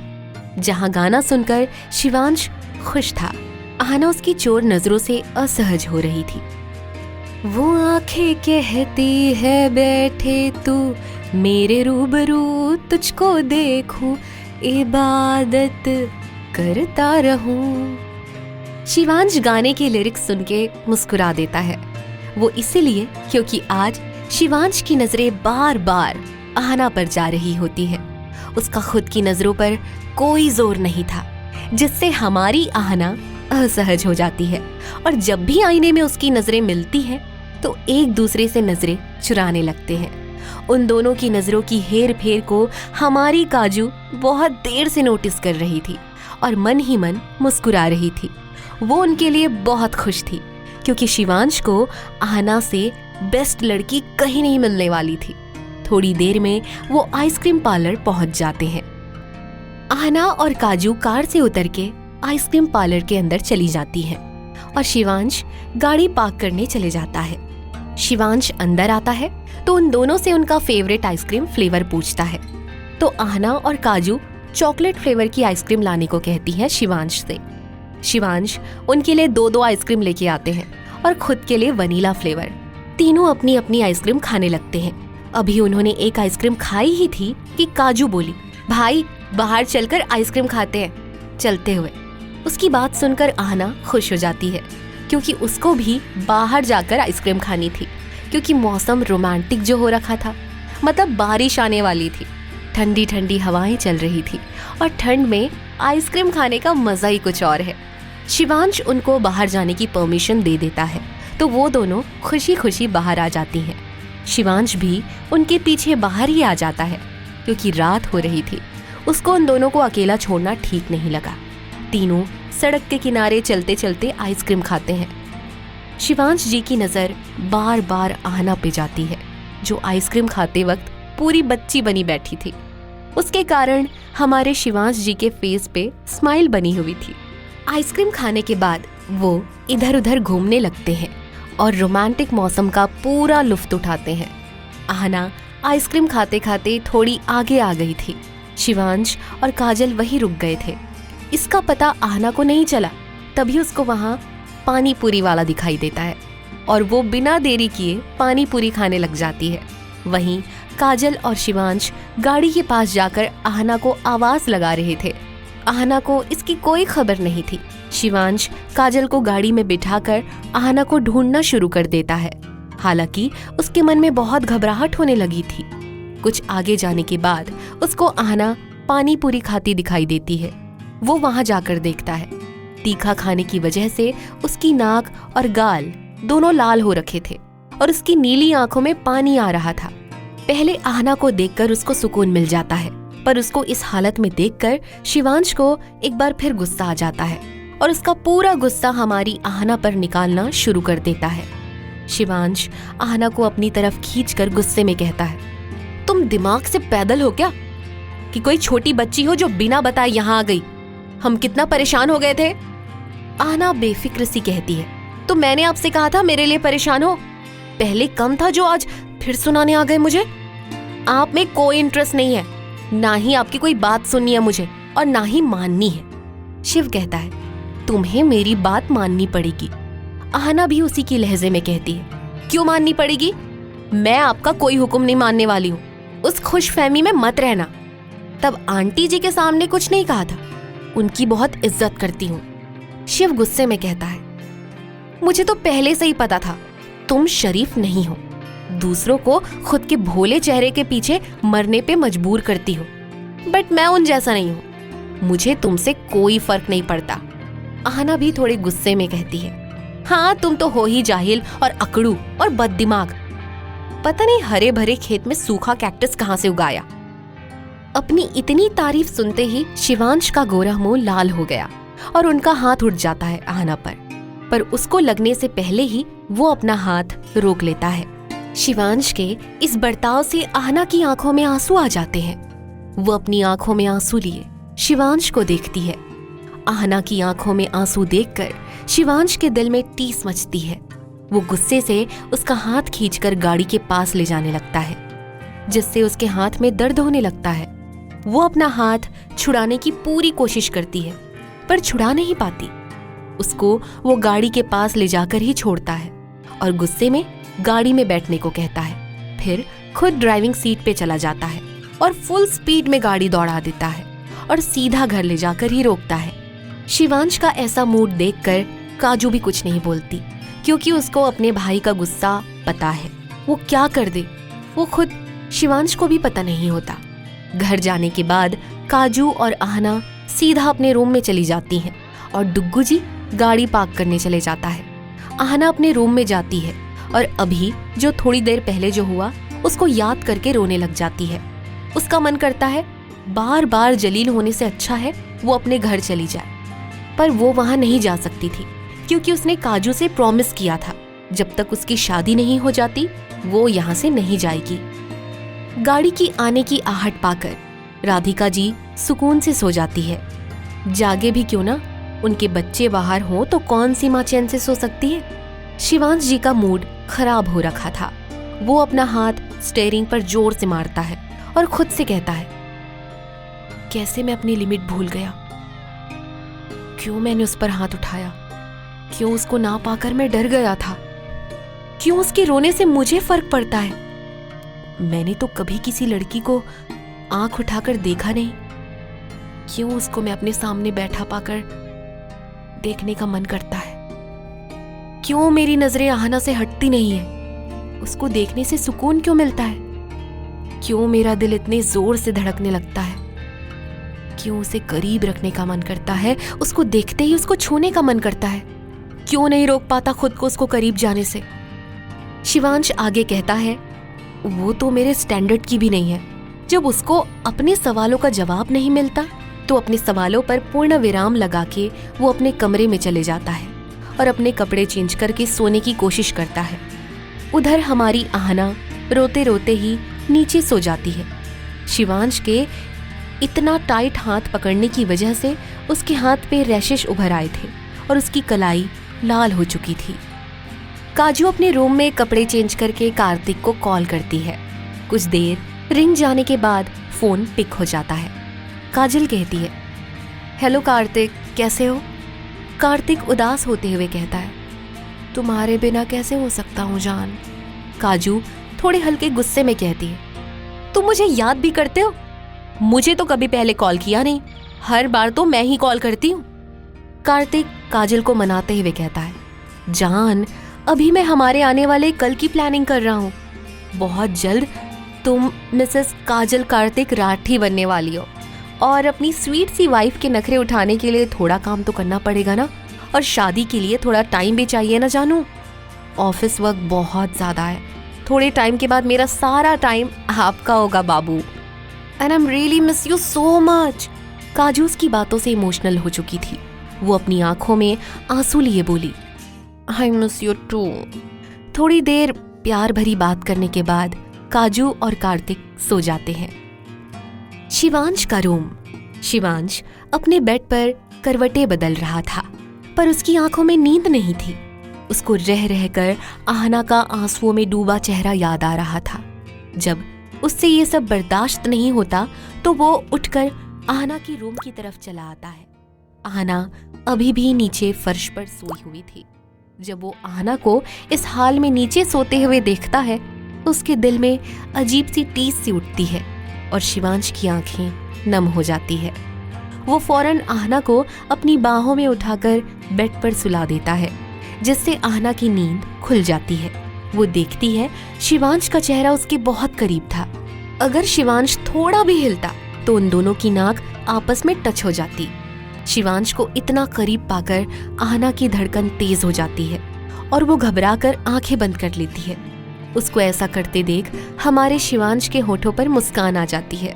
फिर उसको पता नहीं क्या सोचता है, वो झुककर हौले से उसकी नाक चूम लेता है और उसके माथे पर अपने होठ रख देता है और फिर झट से उससे दूर हो जाता है। वो खुद के ऐसा करने से असहज हो जाता है। जब उसकी नजरें आहना के हाथ पर जाती है तो उसको खुद पर बहुत गुस्सा आता है। जब आहना को ये महसूस होता है शिवांश उसके करीब नहीं है तो आहना अपनी आंखें खोल लेती है। तभी उसकी नजर अपने से दूरी बनाए हुए शिवांश पर जाती है। कुछ पल के लिए उनकी आंखें उलझ जाती है। फिर शिवांश कमरे में फर्स्ट एड बॉक्स ढूंढने लगता है और फर्स्ट एड बॉक्स लेकर आहना के पास आता है। उसका हाथ लेकर उसके हाथ पर दवाई लगाने लग जाता है, जिससे आहना के मुंह से आह निकल जाती है और आंखों में आंसू आ जाते हैं। आहना की आंखों में आंसू देखकर शिवांश बेचैन हो जाता है। फिर वो हल्के से फूंक मार मार कर दवा लगाता है। दवा लगाने पर शिवांश आहना की तरफ देखता है, जो दर्द के मारे आंखें बंद की हुई थी। उसको कुछ देर निहारने के बाद वो आहना को आंखें खोलने के लिए कहता है। आहना के आंखें खोलने से दोनों की नजरें मिल जाती है और एक दूसरे में वे गुम हो जाते हैं। शिवांश आहना के करीब होकर उसकी गीली पलकों को चूम लेता है, जिससे आहना की धड़कन रफ्तार पकड़ लेती है और वो घबराकर फिर से अपनी आंखें बंद कर लेती है। उसको यूं घबराता देख शिवांश कहता है, तुम मुझ पर भरोसा कर सकती हो और आज जो हुआ उसके लिए मैं बहुत शर्मिंदा हूँ। मुझे बस गुस्सा आ गया था क्योंकि आज तक किसी ने मुझसे इस तरह बात नहीं की। I am really sorry. Aahna उसको इग्नोर करके कहती है, मुझे नींद आ रही है, और ब्लैंकेट में घुस जाती है। उसको ऐसा करते देख शिवांश के होठों पर मुस्कुराहट आ जाती है और फिर अपने कमरे में जाकर वो सो जाता है। अब उसके चेहरे पर खुशी और सुकून था। सुबह के समय ठाकुर विला में सब बैठे नाश्ता कर रहे थे, बस डुग्गू जी को छोड़कर, क्योंकि उनको रात को नींद नहीं आई और सुबह जल्दी आंख नहीं खुली। मधुर जी काजल को बता रहे थे क्या कुछ करना है आज की शाम की पार्टी के लिए। सारी बातें हो जाने के बाद मधुर जी कहते हैं, काजू बेटा, मैंने और राधिका जी ने तुम्हारे लिए अपने दोस्त के बेटे का रिश्ता फाइनल कर लिया है और आज शाम को तुम्हारी सगाई है। उनकी फैमिली ने तुम्हें पहले ही पसंद कर लिया है। काजल की सगाई की बात सुनकर आहना और काजल चौंक जाती है। काजल का दिल अंदर से ही रो पड़ा। वो सांस रोककर मधुर जी की बातें सुनने लग जाती है। मधुर जी आगे कहते हैं, उनका बेटा बहुत अच्छा है और उनका बिजनेस भी बहुत बड़ा है। वो सगाई और शादी बहुत जल्द करना चाहते हैं तो मैंने उनको भी हाँ कह दी है। मुझे पता है मेरी बेटी मेरे फैसले को कभी ना नहीं कहेगी और इस बात की गारंटी मैं लेता हूँ तुम उसके साथ जिंदगी भर खुश रहोगी। काजल अपने पापा की बात का मान रखना चाहती थी। उसने भी मुस्कुराकर इस रिश्ते के लिए हाँ कर दी। आखिर मन में उमड़े हुए सैलाब को वो जानती थी और उसने खुद के जज्बातों को बड़े ही सलीके से संभाल लिया था। उसका वहां पर बैठना मुश्किल हो रहा था, बट कोई बहाना नहीं सूझ रहा था कैसे वो यहाँ से उठकर जाए। आहना भी शौक में थी कि कैसे काजू किसी अनजान के साथ पूरी उम्र रह लेगी, पर ये काजल की फैमिली का मैटर था, इसीलिए उसने कुछ बोलना सही नहीं समझा। राधिका जी काजू को कहती है, बेटा आज तुम ऑफिस मत जाओ, आज अभी हम शॉपिंग कर लेंगे और तुझे पार्टी की भी तो तैयारी करनी है। काजल भी मुस्कुराकर हाँ कर देती है। थोड़ी देर बाद मधुर जी और आहना अपने ऑफिस के लिए निकल जाते हैं। वहां पर काजू और राधिका जी ही रह जाती है। राधिका जी जरूरी सामानों की लिस्ट तैयार करने में लग जाती है। काजू उनसे बहाना बनाकर वहां से भागकर सीधा अपने रूम में जाती है। वहां आते ही उसके मन का सारा दर्द फूट पड़ता है और वो बेतहाशा रोने लगती है। वो बार बार कार्तिक को फोन कर रही थी, बट उसका फोन आउट ऑफ एरिया बता रहा था। फिर काजल ने अपना फोन बेड पर फेंक दिया। मन में कुछ सोचकर वो मन मारकर तैयार होने लगती है। आहना और मधुर जी ऑफिस चले गए थे और काजल अपने रूम में आ गई थी। राधिका जी सामान की लिस्ट बना रही थी। उसके बाद वो शिवांश के रूम में चली जाती हैं, क्योंकि वो एक बार भी नीचे नहीं आया था।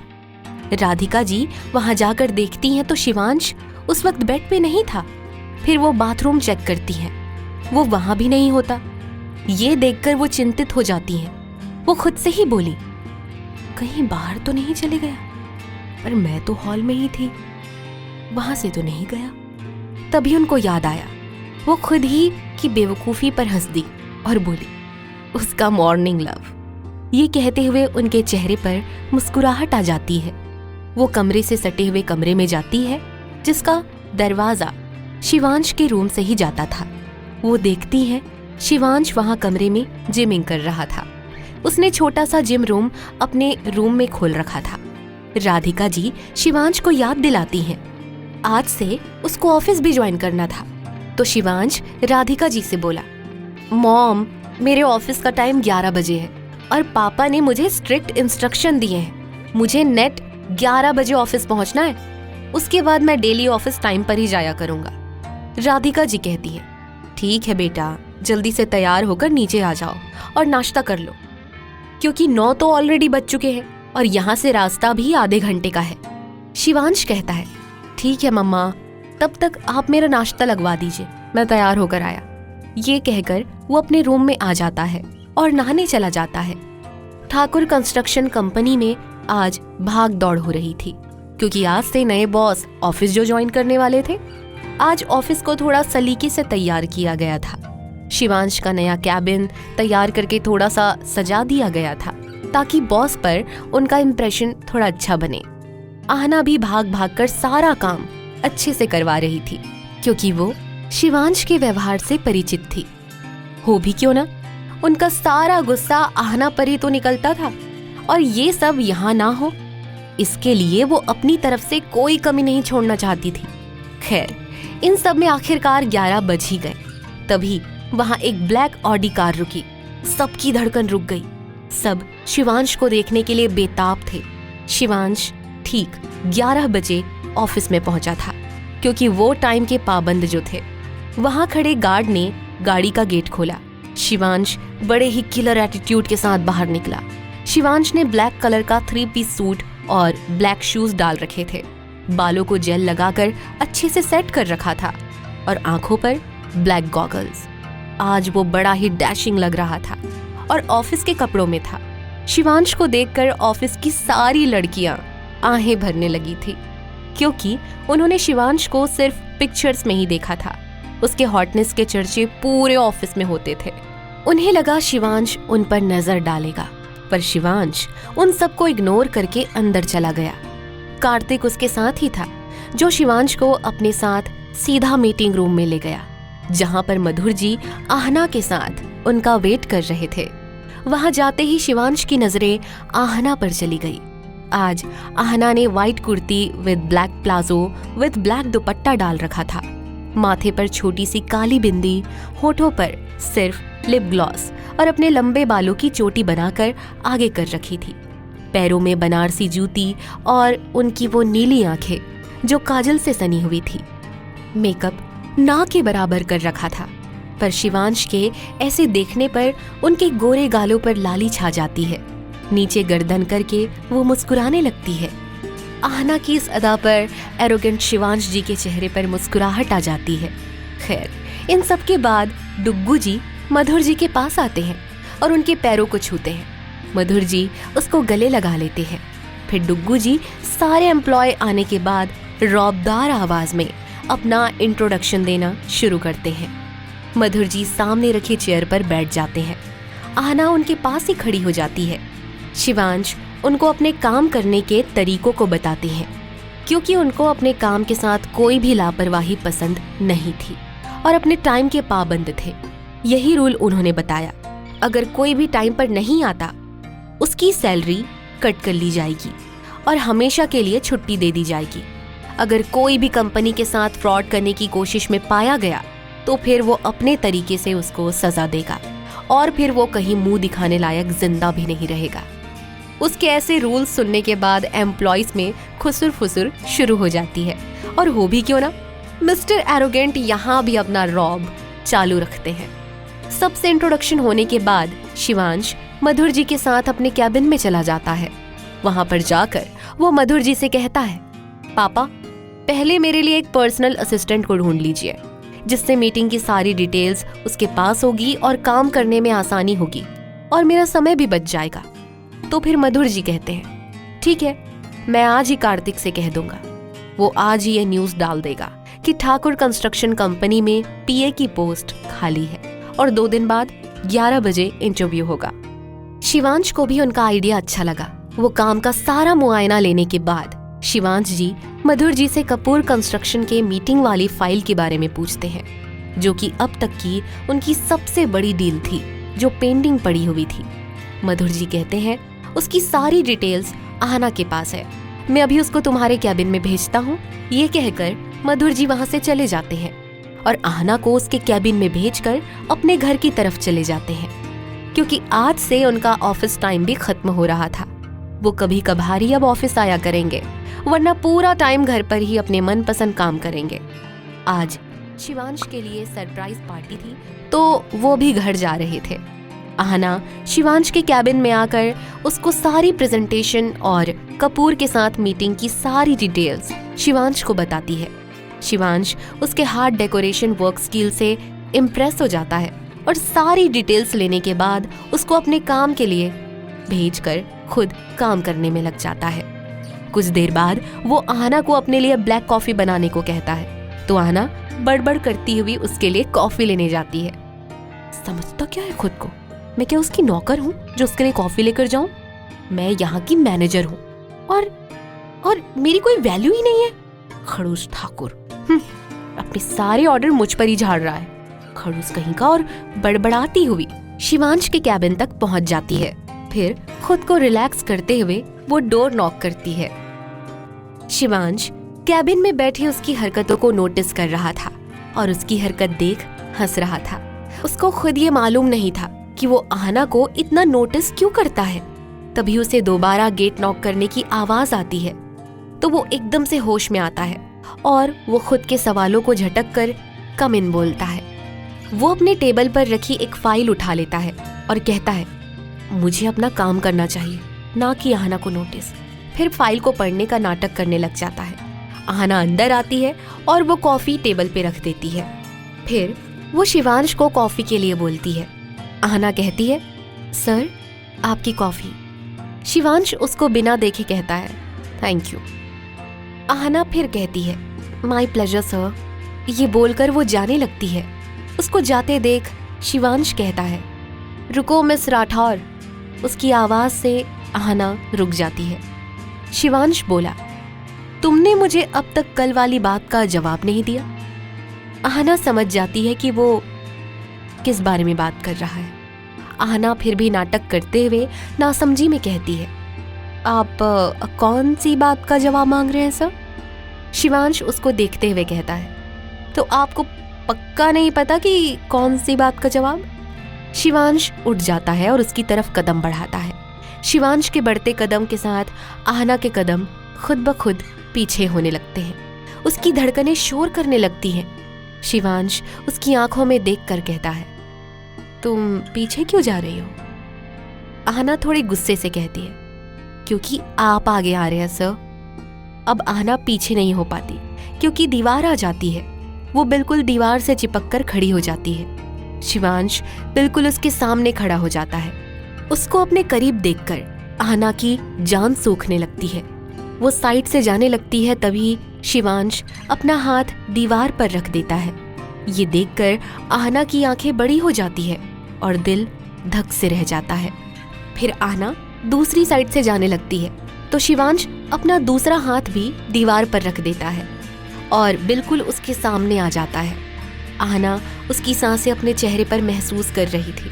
वो आहना के चेहरे को अपनी एक उंगली से उठाता है और उसकी आंखों में देखने लगता है। आहना की और शिवांश की धड़कन दोनों शोर कर रही थी। धीरे धीरे आहना भी उसकी आंखों में खो जाती है। शिवांश की आंखों की तपिश वो सहन नहीं कर पाती तो वो अपनी नजर झुका लेती है, पर शिवांश उसको शरारत से देख रहा था। आहना बहुत नर्वस हो रही थी। तभी आहना को एक शरारत सूझती है। वो अपनी आंखें ऊपर की तरफ करती है और शिवांश के चेहरे की तरफ बढ़ने लगती है। शिवांश को लगता है कि वो उसको किस करने वाली है और उसकी आंखें खुद ब खुद बंद हो जाती है। आहना को अपनी शरारत पर हंसी आ जाती है, पर वो सामने जाहिर नहीं करती। जब वो देखती है कि शिवांश की पकड़ ढीली हो जाती है तो वो शिवांश को धक्का देकर कैबिन से बाहर निकल जाती है। उसके ऐसे धक्का देने से शिवांश जैसे नींद से जागता है। वो आहना की साइड देखता है जो वहां से भाग रही थी। फिर उसको अपनी ही हरकत पर हंसी आ जाती है और वो अपने बालों में हाथ घुमाने लगता है। वो खुद से धीरे से कहता है, पागल कर देगी ये लड़की। काम करते करते इसी तरह शाम हो जाती है। इस बीच आहना एक बार भी शिवांश के कैबिन में नहीं आती। शिवांश जब भी उसको बुलाता तो वो किसी और को भेज देती। शाम के वक्त आहना अन्य कैबिन में काम कर रही थी तो उसके पास मधुर जी का कॉल आता है। वो कहते हैं, कुछ भी करके शिवांश को फार्म हाउस पर ले आओ। पार्टी की तैयारी हो चुकी है और वो रात में नहीं आएगा। अगर रात को आने को बोलोगे तो वो समझ जाएगा। तो आहना कहती है, ठीक है अंकल, मैं उसको ले आऊंगी, आप चिंता मत कीजिए, आप बस पार्टी एंजॉय करो। ये बोलकर वो कॉल कट कर देती है। फिर वो खुद ही अपना काम छोड़कर आइडिया सोचने लगती है जिससे वो शिवांश को फार्म हाउस पर ले जा सके और उसको भी पता ना चले। तभी उसके माइंड की बत्ती जल उठी और वो बहुत खुश हो गई। फिर वो अपने कैबिन से जाकर शिवांश के कैबिन में जाती है और वो शिवांश से कहती है, सर आज कपूर के साथ मीटिंग है और शाम को 6 बजे बुलाया है। अंकल का फोन आया था, ये मीटिंग आपके फार्म हाउस पर होगी और लगभग अरेंजमेंट हो चुकी है, फाइल्स भी रेडी है। प्रेजेंटेशन मैं दूंगी, आपको बस कुछ पेपर्स पर साइन करना है क्योंकि अब से ये आपके प्रोजेक्ट के अंदर है। फिर शिवांश कहता है, अभी 5 बज रहे हैं और तुम ये बात मुझे अभी बता रही हो? तुम्हें पता नहीं है फार्म हाउस कितना दूर है और हमें थोड़ा पहले निकलना था। आज उनको बोल दो आज की जगह कल मीटिंग कर ले। ये सुनकर आहना के तोते उड़ गए, पर उसने खुद को संभाल लिया कुछ सोचकर। फिर से आहना कहती है, उनका कॉल अभी आया था, वो कुछ डिस्कशन करना चाहते हैं और कुछ चेंजेस डालना चाहते हैं। फिलहाल ऑफिस का सारा काम हो गया है तो हमें वहाँ चलना चाहिए और 1 घंटे में हम वहाँ पहुँच जाएंगे, तभी प्रोजेक्ट शुरू हो पाएगा सर, वरना अपना उनका नुकसान ही होगा। आहना की ये बात शिवांश को ठीक लगती है, तो वो कहता है ठीक है, जाने की तैयारी करो। कुछ देर में दोनों साथ ही ऑफिस से बाहर निकल जाते हैं। आहना जाकर गाड़ी में पीछे बैठ जाती है। शिवांश अपनी गाड़ी को खुद ड्राइव कर रहा होता है। वो आज ड्राइवर को नहीं ले जाता, वो ड्राइवर को घर भेज देता है। जैसे ही वो ड्राइवर को ये सब कहकर आता है तो वो देखता है कि आहना पीछे बैठी थी। ये देखकर शिवांश आहना से कहता है, हेलो मैडम, मैं तुम्हारा ड्राइवर नहीं हूँ, सीधे चुपचाप आगे आकर बैठो। ये सुनकर आहना का मुंह बन जाता है। वो पीछे से उठकर आगे बैठ जाती है। उसकी इस हरकत पर शिवांश को हंसी आ जाती है, पर चुपचाप वो ड्राइव करने लग जाता है। आहना बाहर देख रही थी और वो बहुत बोर हो रही थी। रास्ता बहुत लंबा था, इसीलिए वो म्यूजिक ऑन करने का सोचती है। वो जैसे ही म्यूजिक ऑन करने के लिए अपना हाथ बढ़ाती है, उसी टाइम शिवांश भी अपना हाथ आगे बढ़ाता है। दोनों के हाथ एक दूसरे से छू जाते हैं। ये देखकर दोनों ही हड़बड़ाकर हाथ पीछे खींच लेते हैं। फिर शिवांश ही एफएम ऑन करता है। गाने के बोल सुनकर दोनों के दिल धड़कने लग जाते हैं। वो गाना दोनों के दिलों का हाल जो बयां कर रहा था। जाने कब होठों पे दिल ने रख दी दिल की बातें, समझा नहीं ये दिल इसको हम तो रहे समझाते। आहना और शिवांश अपने फार्म हाउस पर पहुंच जाते हैं। आहना गाड़ी से उतरकर नीचे जाती है और शिवांश गाड़ी पार्क करके आता है। फिर वो दोनों साथ में ही अंदर आते हैं। जब दोनों साथ में अंदर जाते हैं तो उन्हें बाहर फार्म हाउस का बॉडीगार्ड मिल जाता है, जो वहां पर देखभाल करता है। फिर वो दोनों अंदर जाते हैं। वहां पर उनको कोई नजर नहीं आता। ये देखकर शिवांश आहना पर बरस पड़ता है कि तुमने तो कहा था यहाँ पर मीटिंग होने वाली है, यहाँ पर तो नामो निशान नहीं मिल रहा। और जैसे ही वो लाइट ऑन करने को जाता है तो रंग बिरंगी लाइट्स ऑन हो जाती है और सब एक साथ बोलते हैं, सरप्राइज। अब तक शिवांश के चेहरे में जो गुस्से के भाव थे वो हैरानी में बदल जाते हैं, क्योंकि वहाँ राधिका जी और मधुर जी भी थे। आहना वहाँ से सीधा काजू के पास चली जाती है। मधुर जी और राधिका जी शिवांश के पास आकर कहते हैं कि आज तेरे आने की खुशी में और सीईओ बनने की खुशी में आज हमने तुम्हारे लिए सरप्राइज प्लान किया, इसलिए ये पार्टी रखी गई है। फिर मधुर जी कहते हैं, मैंने जो काजू के लिए लड़का फाइनल किया था उसके साथ उसकी एंगेजमेंट भी है। तो शिवांश हैरान हो जाता है और कहता है, बट पापा, आपने काजू के लिए इतनी जल्दी लड़का ढूंढ लिया और मुझे अब तक इस बारे में पता नहीं है। फिर मधुर जी कहते हैं, मैंने ये फैसला बहुत सोच समझ कर लिया है और लड़का बहुत अच्छा है और उसके पापा मेरे कॉलेज फ्रेंड हैं। ये सुनकर शिवांश शांत हो जाता है। फिर कुछ सोचकर कहता है, पापा, आपने जो फैसला लिया होगा वो काजू के फ्यूचर के लिए अच्छा ही होगा। फिर राधिका जी कहती है, आज मैंने तेरे लिए भी कुछ अच्छा ही फैसला लिया है। मेरी बरसों की विश पूरी हो गई है। आज काजू के साथ साथ तेरी भी एंगेजमेंट होगी। लड़की मेरी पसंद की है और मुझे पता है तुझे मेरी पसंद जरूर पसंद आएगी। अगर तुझे कोई और पसंद है तो मैं ये सगाई कैंसिल कर दूंगी। अगर तुझे कोई पसंद नहीं है तो आज ये सगाई होकर रहेगी। राधिका जी के ऐसा कहने पर शिवांश की आंखों के सामने आहना का चेहरा घूम जाता है। वो एक पल खामोश हो जाता है, पर दूसरे ही पल अपनी माँ को कहता है, माँ, इतनी भी क्या जल्दी है शादी की। फिर राधिका जी कहती है, अभी सिर्फ एंगेजमेंट होगी, फिर काजू की शादी कर देंगे, फिर तुम्हारी।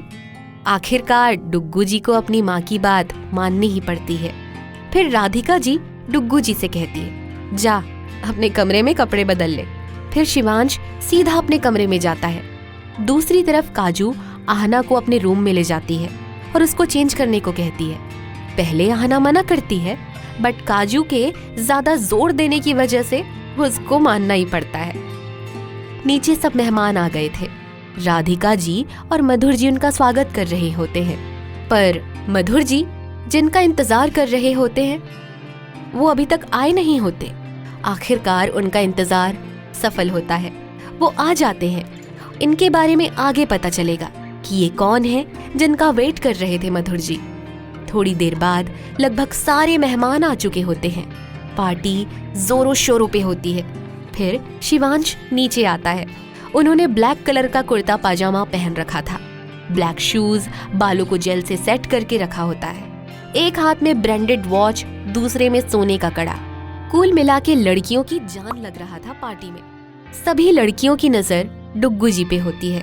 सिर्फ शिवांश का नाम ही काफी था उसकी तरफ अट्रैक्ट होने के लिए। शिवांश साइड में जाकर सॉफ्ट ड्रिंक पीने लगता है। तभी कोई पीछे से उसकी आंखों को बंद कर लेता है। वो हैरानी से पीछे मुड़ता है तो पीछे डुग्गू जी के बेस्ट फ्रेंड शुभम खड़े होते हैं, जिसने ब्लैक कलर की 3 पीस सूट डाल रखी थी। शुभम को तो आप सब जानते ही हैं, शिवांश का बेस्ट फ्रेंड। फिर दोनों एक दूसरे के गले मिलते हैं। फिर शिवांश पूछते हैं, तू इतनी जल्दी यहाँ कैसे? बताया क्यों नहीं तू यहाँ आ रहा है? आज तो एक से बढ़कर एक सरप्राइज मिल रहा है मुझे। तो शुभ जी दुखी मन से कहते हैं, भाई सरप्राइज नाम की भी कोई चीज होती है, पर तेरे को तो अपनी दादागिरी दिखानी होती है हर जगह। पता नहीं अपनी बीवी के साथ कैसे रहेगा तू। बीवी के बारे में सुनकर डुग्गू जी एक बार फिर दुखी हो जाते हैं, पर अपने विचारों को बीच में रोक कर कहते हैं, तू मेरा छोड़, अपनी बता। शुभ कहता है, पूरी दुनिया में एक ही तू तो है मेरा अपना, तेरे बिना कैसे हो सकता हूँ यार। फिर दोनों आपस में बात करने लग जाते हैं। थोड़ी देर में कार्तिक भी उनको ज्वाइन करता है। फिर शिवांश शुभम से कार्तिक की इंट्रो कराता है। थोड़ी ही देर में तीनों घुल मिल जाते हैं। थोड़ी देर में आहना और काजू नीचे आती हैं। सबकी नजरें उनकी तरफ चली जाती हैं। डुग्गू बड़े ही प्यार से आहना को निहारने लग जाता है, जिसने ब्लैक कलर की साड़ी पहन रखी थी, गोल्डन कलर का बैकलेस ब्लाउज, उसके दोनों हाथ चूड़ियों से भरे हुए थे, कानों में बड़े बड़े ईयर रिंग्स डाल रखे थे। उसके लंबे बालों को खुला छोड़कर एक साइड कर रखा था। हल्का हल्का मेकअप और डार्क रेड लिपस्टिक में वो बला के खूबसूरत लग रही थी।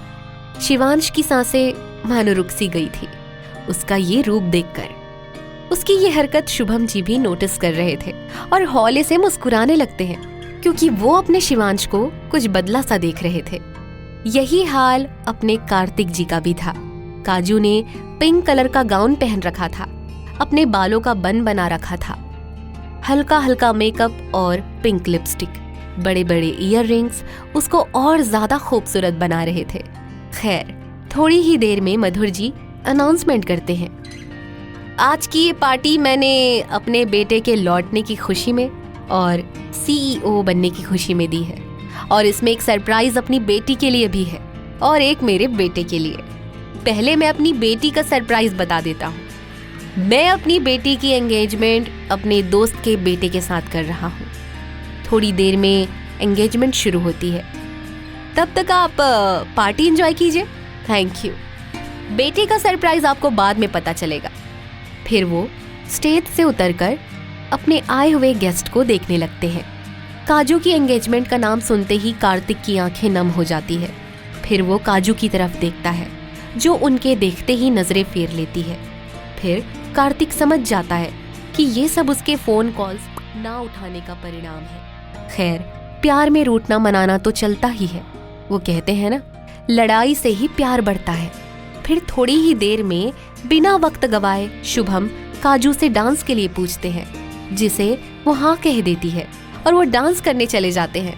उन दोनों को डांस करता देख कार्तिक को अच्छा नहीं लगता। कुछ पल शुभम और काजू के डांस को देखने के बाद वो आहना के पास चले जाता है डांस करने को पूछने के लिए। आहना भी कुछ सोच समझकर हाँ कर देती है। फिर दोनों डांस फ्लोर पे आ जाते हैं।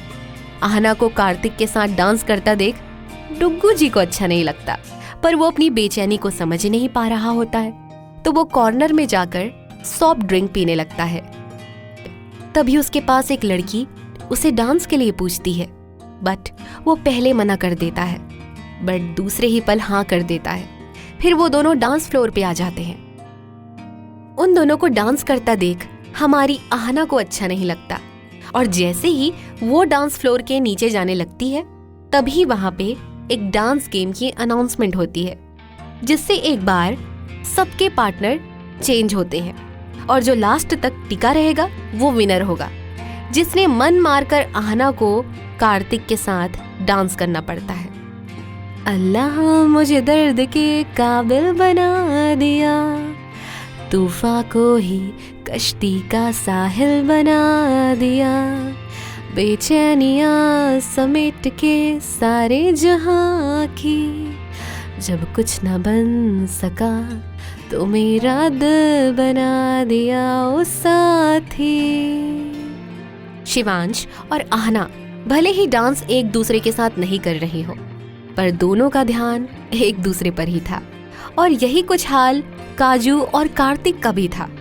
सॉन्ग चेंज होता है और साथ ही सबके पार्टनर्स भी चेंज होते हैं। काजल घूम घूम कर कार्तिक के पास चली जाती है और जैसे ही आहना शुभम की तरफ जाती है तो शिवांश उसका हाथ झटके से पकड़कर अपनी तरफ खींच लेता है और अगले ही पल उसकी बाहों में होती है वो। जब डुग्गू की तरफ आंखें खोलकर देखती है तो दोनों की नजरें एक दूसरे से मिल जाती है। उसको ऐसे देखता पाकर आहना की धड़कन तेज हो जाती है। आहना का माइंड बिल्कुल ब्लैंक हो जाता है। दूसरी तरफ काजू से कार्तिक बात करने की कोशिश करता है तो वो उसकी बात का कोई जवाब नहीं देती। कच्ची डोरियों डोरियों डोरियों से मैनू तू बांध ले, पक्की यारियों यारियों यारियों में होंदे ना फासले। जब काजू कार्तिक से बात नहीं करती तो उसको एक पल शरारत सूझती है। काजू की पीठ कार्तिक के सीने से लगी होती है तो वो सबकी नजरों से बचकर उसकी खुली पीठ पर किस कर देता है और अनायास ही काजू के होठों पे मुस्कान आ जाती है और उसकी आंखें इस एहसास में बंद हो जाती है, पर अपनी सगाई की बात याद करके दूसरे ही पल उसकी आंखें नम हो जाती है। इधर आहना और शिवांश तो आंखों ही आंखों में बात कर रहे होते हैं। उनको होश ही नहीं होता कि वो कहाँ है। शिवांश आहना को उसकी कमर से पकड़कर डांस करते हुए ऊपर उठा देता है। आहना उसकी आंखों में देखते हुए उसकी गर्दन में अपनी बाहें डाल देती है। आहना और शिवांश डांस करते वक्त एक दूसरे में इस कदर खो जाते हैं, उनको होश ही नहीं होता। फिर तालियों की आवाज से उन दोनों की नजरें हटती है। वो दोनों इधर उधर देखते हैं तो उनको कोई नजर नहीं आता, सिर्फ वो दोनों ही बच गए थे और जीत भी गए थे। फिर वो दोनों डांस फ्लोर से नीचे आ जाते हैं। नीचे आने के बाद भी कार्तिक काजल को मनाने की पूरी कोशिश करता है, पर वो उसको इग्नोर करके आगे बढ़ जाती है, जिससे कार्तिक की आंखें थोड़ी नम हो जाती है और वो सोचता है कि काश कि वो उस वक्त उसका कॉल उठा लेता तो आज काजल इतना उदास नहीं होती। काश मैं उसको अपनी बात बता देता। दूसरी ओर काजल सोच रही थी कि शायद मेरा और कार्तिक का सफर बस इतना ही है और हमारी ये प्रेम कहानी अधूरी हो जाएगी। मुझे अपनी पापा की खुशी के लिए ये एंगेजमेंट करनी ही होगी और मैं उनकी खुशी के लिए कुछ भी करूंगी। और ये सब कहते हुए उसकी पलकें भीग जाती है, पर वो अपनी भावनाओं को काबू में रख के आहना के पास चली जाती है। आहना भी काजल को समझाने की कोशिश करती है कि अगर तू अंकल से बात नहीं कर सकती तो एक बार मैं तेरे लिए बात करती हूँ। फिर काजल कहती है, आहू उन्होंने मुझे किसी चीज़ के लिए मना नहीं किया है और मैंने जो किया अपनी मर्जी से किया है, पर वो आज पहली बार उन्होंने मुझसे कुछ मांगा है, मैं उन्हें मना नहीं कर सकती। और तुम भी भूल जाओ, शायद मेरी किस्मत में यही लिखा था। इन सब के बीच सब पार्टी एंजॉय करते हैं, पर हमारे शिवांश, आहना, कार्तिक और काजल चारों का हाल बराबर था।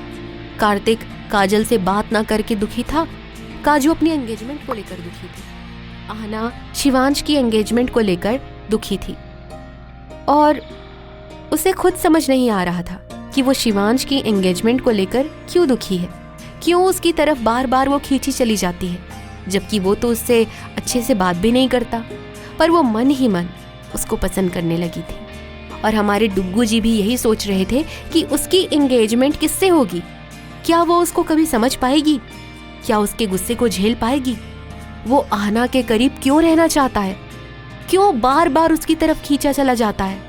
उसको मन ही मन लग रहा था कि मैं उसको लाइक तो नहीं करने लग गया।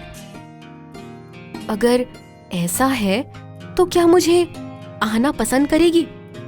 मैंने तो हर बार उसका दिल दुखाया है, हर बार उसकी खूबसूरत नीली आंखों में आंसू का कारण बना हूं मैं। अगर वो मुझे लाइक करती भी है तो मेरी शादी तो मम्मी की पसंद की लड़की से होगी। ये सोचकर वो और दुखी हो जाता है। पार्टी जोरों पर थी, अब सगाई होने का समय भी आ गया था। फिर मधुर जी काजल और शिवांश को लेकर स्टेज पर चले जाते हैं और इशारे से राधिका को कुछ आने के लिए कहते हैं और वो अपनी लाडली बेटी काजल ठाकुर की सगाई अपने बचपन के दोस्त राज राठी के बेटे से करना चाहते हैं। राज राठी कार्तिक के पापा थे और मधुर जी के दोस्त भी। शुरू से ही कार्तिक मधुर जी को अपनी बेटी के लिए पसंद था। फिर राज जी मुस्कुराते हुए कार्तिक को लेकर स्टेज पर चले जाते हैं। काजू को तो कोई खबर ही नहीं थी, वो तो बस अपने में ही गुम थी। उसने एक बार भी कार्तिक को आंख उठाकर नहीं देखा था। फिर राधिका जी गुलाब की पंखुड़ियों से भरी प्लेट को लेकर, उसमें 2 डायमंड की रिंग्स थी, वो लेकर स्टेज पर आ जाती हैं। फिर राज जी कार्तिक को रिंग पहनाने के लिए कहते हैं और कार्तिक भरी आंखों से काजू को रिंग पहनाता है। वो इस पल काजल का चेहरा एकटक देख रहा था, पर काजल ने एक बार गलती से भी कार्तिक का चेहरा नहीं देखा था। राधिका जी काजू से रिंग पहनाने के लिए कहती है, फिर भी वो कार्तिक को बिना देखे उसको रिंग पहना देती है और जो उसकी आंखें भरी हुई थी उसमें से एक कतरा आंसू का बाहर छलक जाता है। उसको ऐसे रोते हुए देखकर कार्तिक को लगता है जैसे उसके दिल के 1000 टुकड़े हो गए हों। फिर मधुर जी काजू से कहते हैं, कार्तिक बेटा, वेलकम टू द फैमिली। काजल को जैसे ही कार्तिक का नाम सुनाई देता है तो वो अपनी पलकें उठाकर देखती है तो उसको कार्तिक दिखाई देता है। वो हैरानी से कभी मधुर जी की ओर तो कभी कार्तिक की ओर देखने लगती है।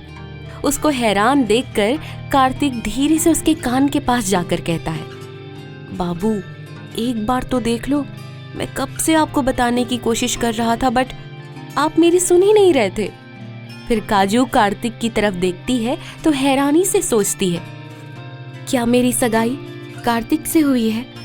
और कार्तिक खुद को ऐसे देखता पाकर उसकी तरफ आई विंक कर देता है। काजू अंदर ही अंदर खुश हो जाती है, पर वो अपने भावों को अपने चेहरे पर आने नहीं देती। फिर मधुर जी कहते हैं, मैं अपने बेटे शिवांश ठाकुर की सगाई जय सिंह राठौर की बहन से करना चाहता हूँ। जी, जय सिंह राठौर वही है जो मधुर जी के स्पेशल गेस्ट थे। राधिका जी और आहना की मम्मी रेखा जी दोनों सहेलियां थी। आहना के पापा का नाम अजय ठाकुर और जय की मम्मी कविता जी थे। कविता जी की मौत होने के बाद अजय जी ने अपने कॉलेज के प्यार यानी कि रेखा जी से शादी कर ली थी और आहना अजय जी और रेखा जी की बेटी है। मधुर जी और अजय जी दोनों दोस्त थे। कॉलेज में ही मधुर जी की मुलाकात राधिका जी से हुई थी और अजय जी की मुलाकात रेखा जी से। पर एक एक्सीडेंट में रेखा जी और अजय जी की मौत हो गई, पर ये मौत प्लान की हुई थी। अजय जी के दुश्मन उनकी सारी प्रॉपर्टी हड़पना चाहते थे, पर इसमें वो असफल हो गए। उन्होंने अपनी सारी प्रॉपर्टी आहना के नाम कर दी थी, पर उसको कानों कान खबर नहीं थी। अजय जी मधुर जी के दोस्त थे, तो उन्होंने आहना को वहां छोड़ा ताकि आहना को किसी भी प्रकार का खतरा ना हो। इसी वजह से आहना ठाकुर कंपनी में कार्यरत थी। उसके बाद वो अपनी पूरी पहचान के साथ राठौर कंपनी संभालने वाली थी। जय राठौर पहले से ही आर्मी में मेजर की पोस्ट पर थे। आहना और जय पहले भी कई बार मिल चुके थे, पर आहना की जिम्मेदारी मधुर ठाकुर के पास ही थी। तभी काजल और आहना फ्रेंड बने थे। शिवांश तो पहले से ही बाहर था, तो उसका सामना कभी आहना से हुआ ही नहीं। पर आहना जैसे जैसे शिवांश के बारे में सुनती थी तो उसकी इच्छा हमेशा होती थी शिवांश से मिलने की। आहना जैसे ही जय को देखती है वो भागकर जय के गले लग जाती है। जय भी उसको अपने सीने से भींच लेता है। वो आज ही उसको अपने प्यार के आंचल में छुपा लेना चाहता था। कुछ देर बाद जय आहना के चेहरे को अपने हाथों में लेकर कहता है, कैसा है मेरा बच्चा? आहना कहती है, मैं ठीक हूँ भाई, आप बताओ, और वो भाभी कैसी है? वो आई नहीं यहाँ? वो इधर उधर देखने लग जाती है। जय बोला, हम कुछ दिन यहीं रहने वाले हैं, तो तू आराम से तेरी भाभी से भी मिलना। आहना बोली, सच भाई, मैं आपके साथ रहूंगी। जय अपना सिर हाँ में हिला देते हैं। जय बोला, बेटा आज मैं तुझसे कुछ मांगना चाहता हूँ। तुम डुग्गू से शादी कर लो। मेरा और मधुर अंकल का यही फैसला है और पापा की भी यही इच्छा थी। आहना तो एक बार हैरानी से जय को देखती है, फिर कहती है, भाई आपकी बात कभी टाली है क्या मैंने? उसके दिल में एक अनकही सी खुशी हो रही थी। राधिका जी आहना को अपने साथ स्टेज पर लेकर जाती हैं। मधुर जी कहते हैं, मैंने अपने बेटी की सगाई अपनी दोस्त की बेटी आहना राठौर से करने का फैसला लिया है। शिवांश जैसे ही ये सुनता है उसका दिल खुशी से भर जाता है। राधिका जी अपने हाथ में मौजूदा रिंग शिवांश को पकड़ा देती है तो शिवांश अपने एक हाथ से आहना का हाथ पकड़ लेते हैं और दूसरे हाथ से आहना को रिंग पहना देते हैं। इसी बीच वो आहना का हाथ कसकर पकड़ लेता है। उसके ऐसे करने से आहना की आंखें बड़ी हो जाती हैं, पर उसके दिल में एक अनोखा सा प्यारा सा एहसास हो रहा था और फिर डुग्गू जी की तरफ देखने लगती है। उसे शिवांश की आंखों में शरारत नजर आती है और वो मुस्कुराते हुए गर्दन नीचे कर लेती है। उन दोनों को एहसास नहीं था, पर उनके दिल में प्यार का बीज पनप उठा था। फिर आहना भी शिवांश को रिंग पहना देती है। शिवांश को और आहना को एक मीठी सी खुशी होती है। आहना मुस्कुराते हुए अपनी रिंग की तरफ देखती है। सगाई होने की थोड़ी देर बाद सब लोग खाना खाने चले जाते हैं। खाने का इंतजाम मधुर जी ने फार्म हाउस के बाहर लॉन में कर रखा था।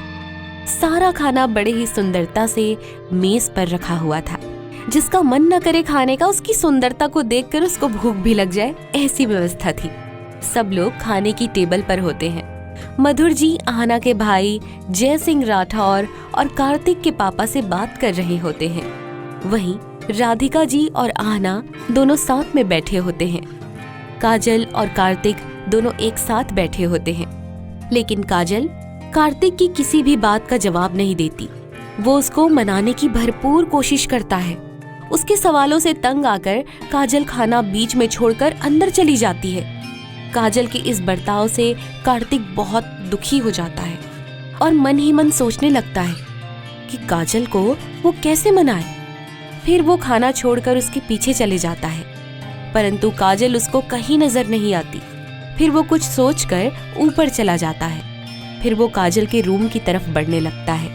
वो जैसे ही गेट को खोलकर खटखटाने की कोशिश करता है तो गेट अपने आप खुल जाता है। शायद काजल जल्दबाजी में गेट को बंद करना भूल गई थी।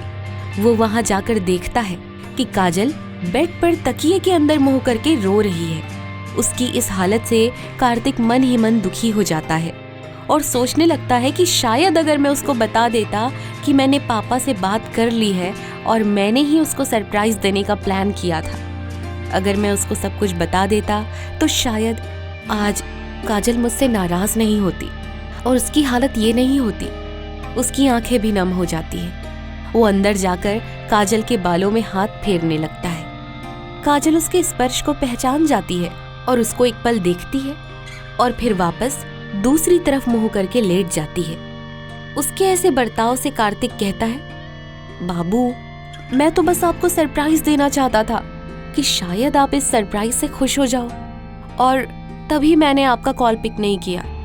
शायद मुझे लगा अगर मैं तुमसे बात करूंगा तो मेरे मन की बात तुम्हारे सामने आ जाएगी, पर मुझे नहीं पता था कि मेरे इस सरप्राइज से आप बहुत दुखी हो जाएंगे।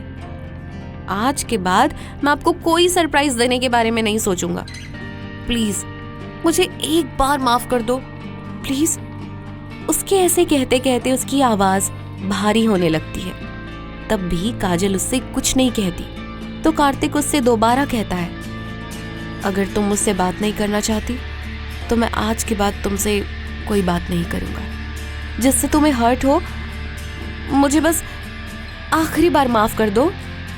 फिर वो उसके बालों को सहलाना बंद कर देता है और जैसे ही उठ के बाहर जाने के लिए कदम उठाता है तो पीछे से काजल उसको हक कर लेती है।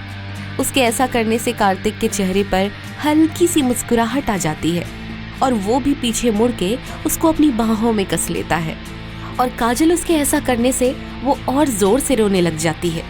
फिर कार्तिक शरारत से कहता है, अगर तुम्हें हमारी सगाई पसंद नहीं आई तो मैं अभी जाकर अंकल से कह देता हूँ कि काजल इस सगाई से खुश नहीं है। काजल उसके ऐसा कहते ही उसके सीने पर मारने लग जाती है और थोड़ी देर कार्तिक उसको ऐसे ही मारने देता है।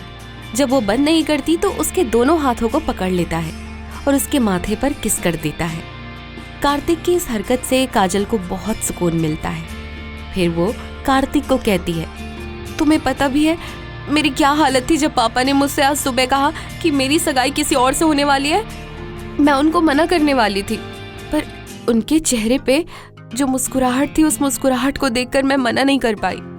तो मुझे लगा कि शायद मैंने आज तुम्हें खो दिया है और तुमने मेरा कॉल भी नहीं उठाया।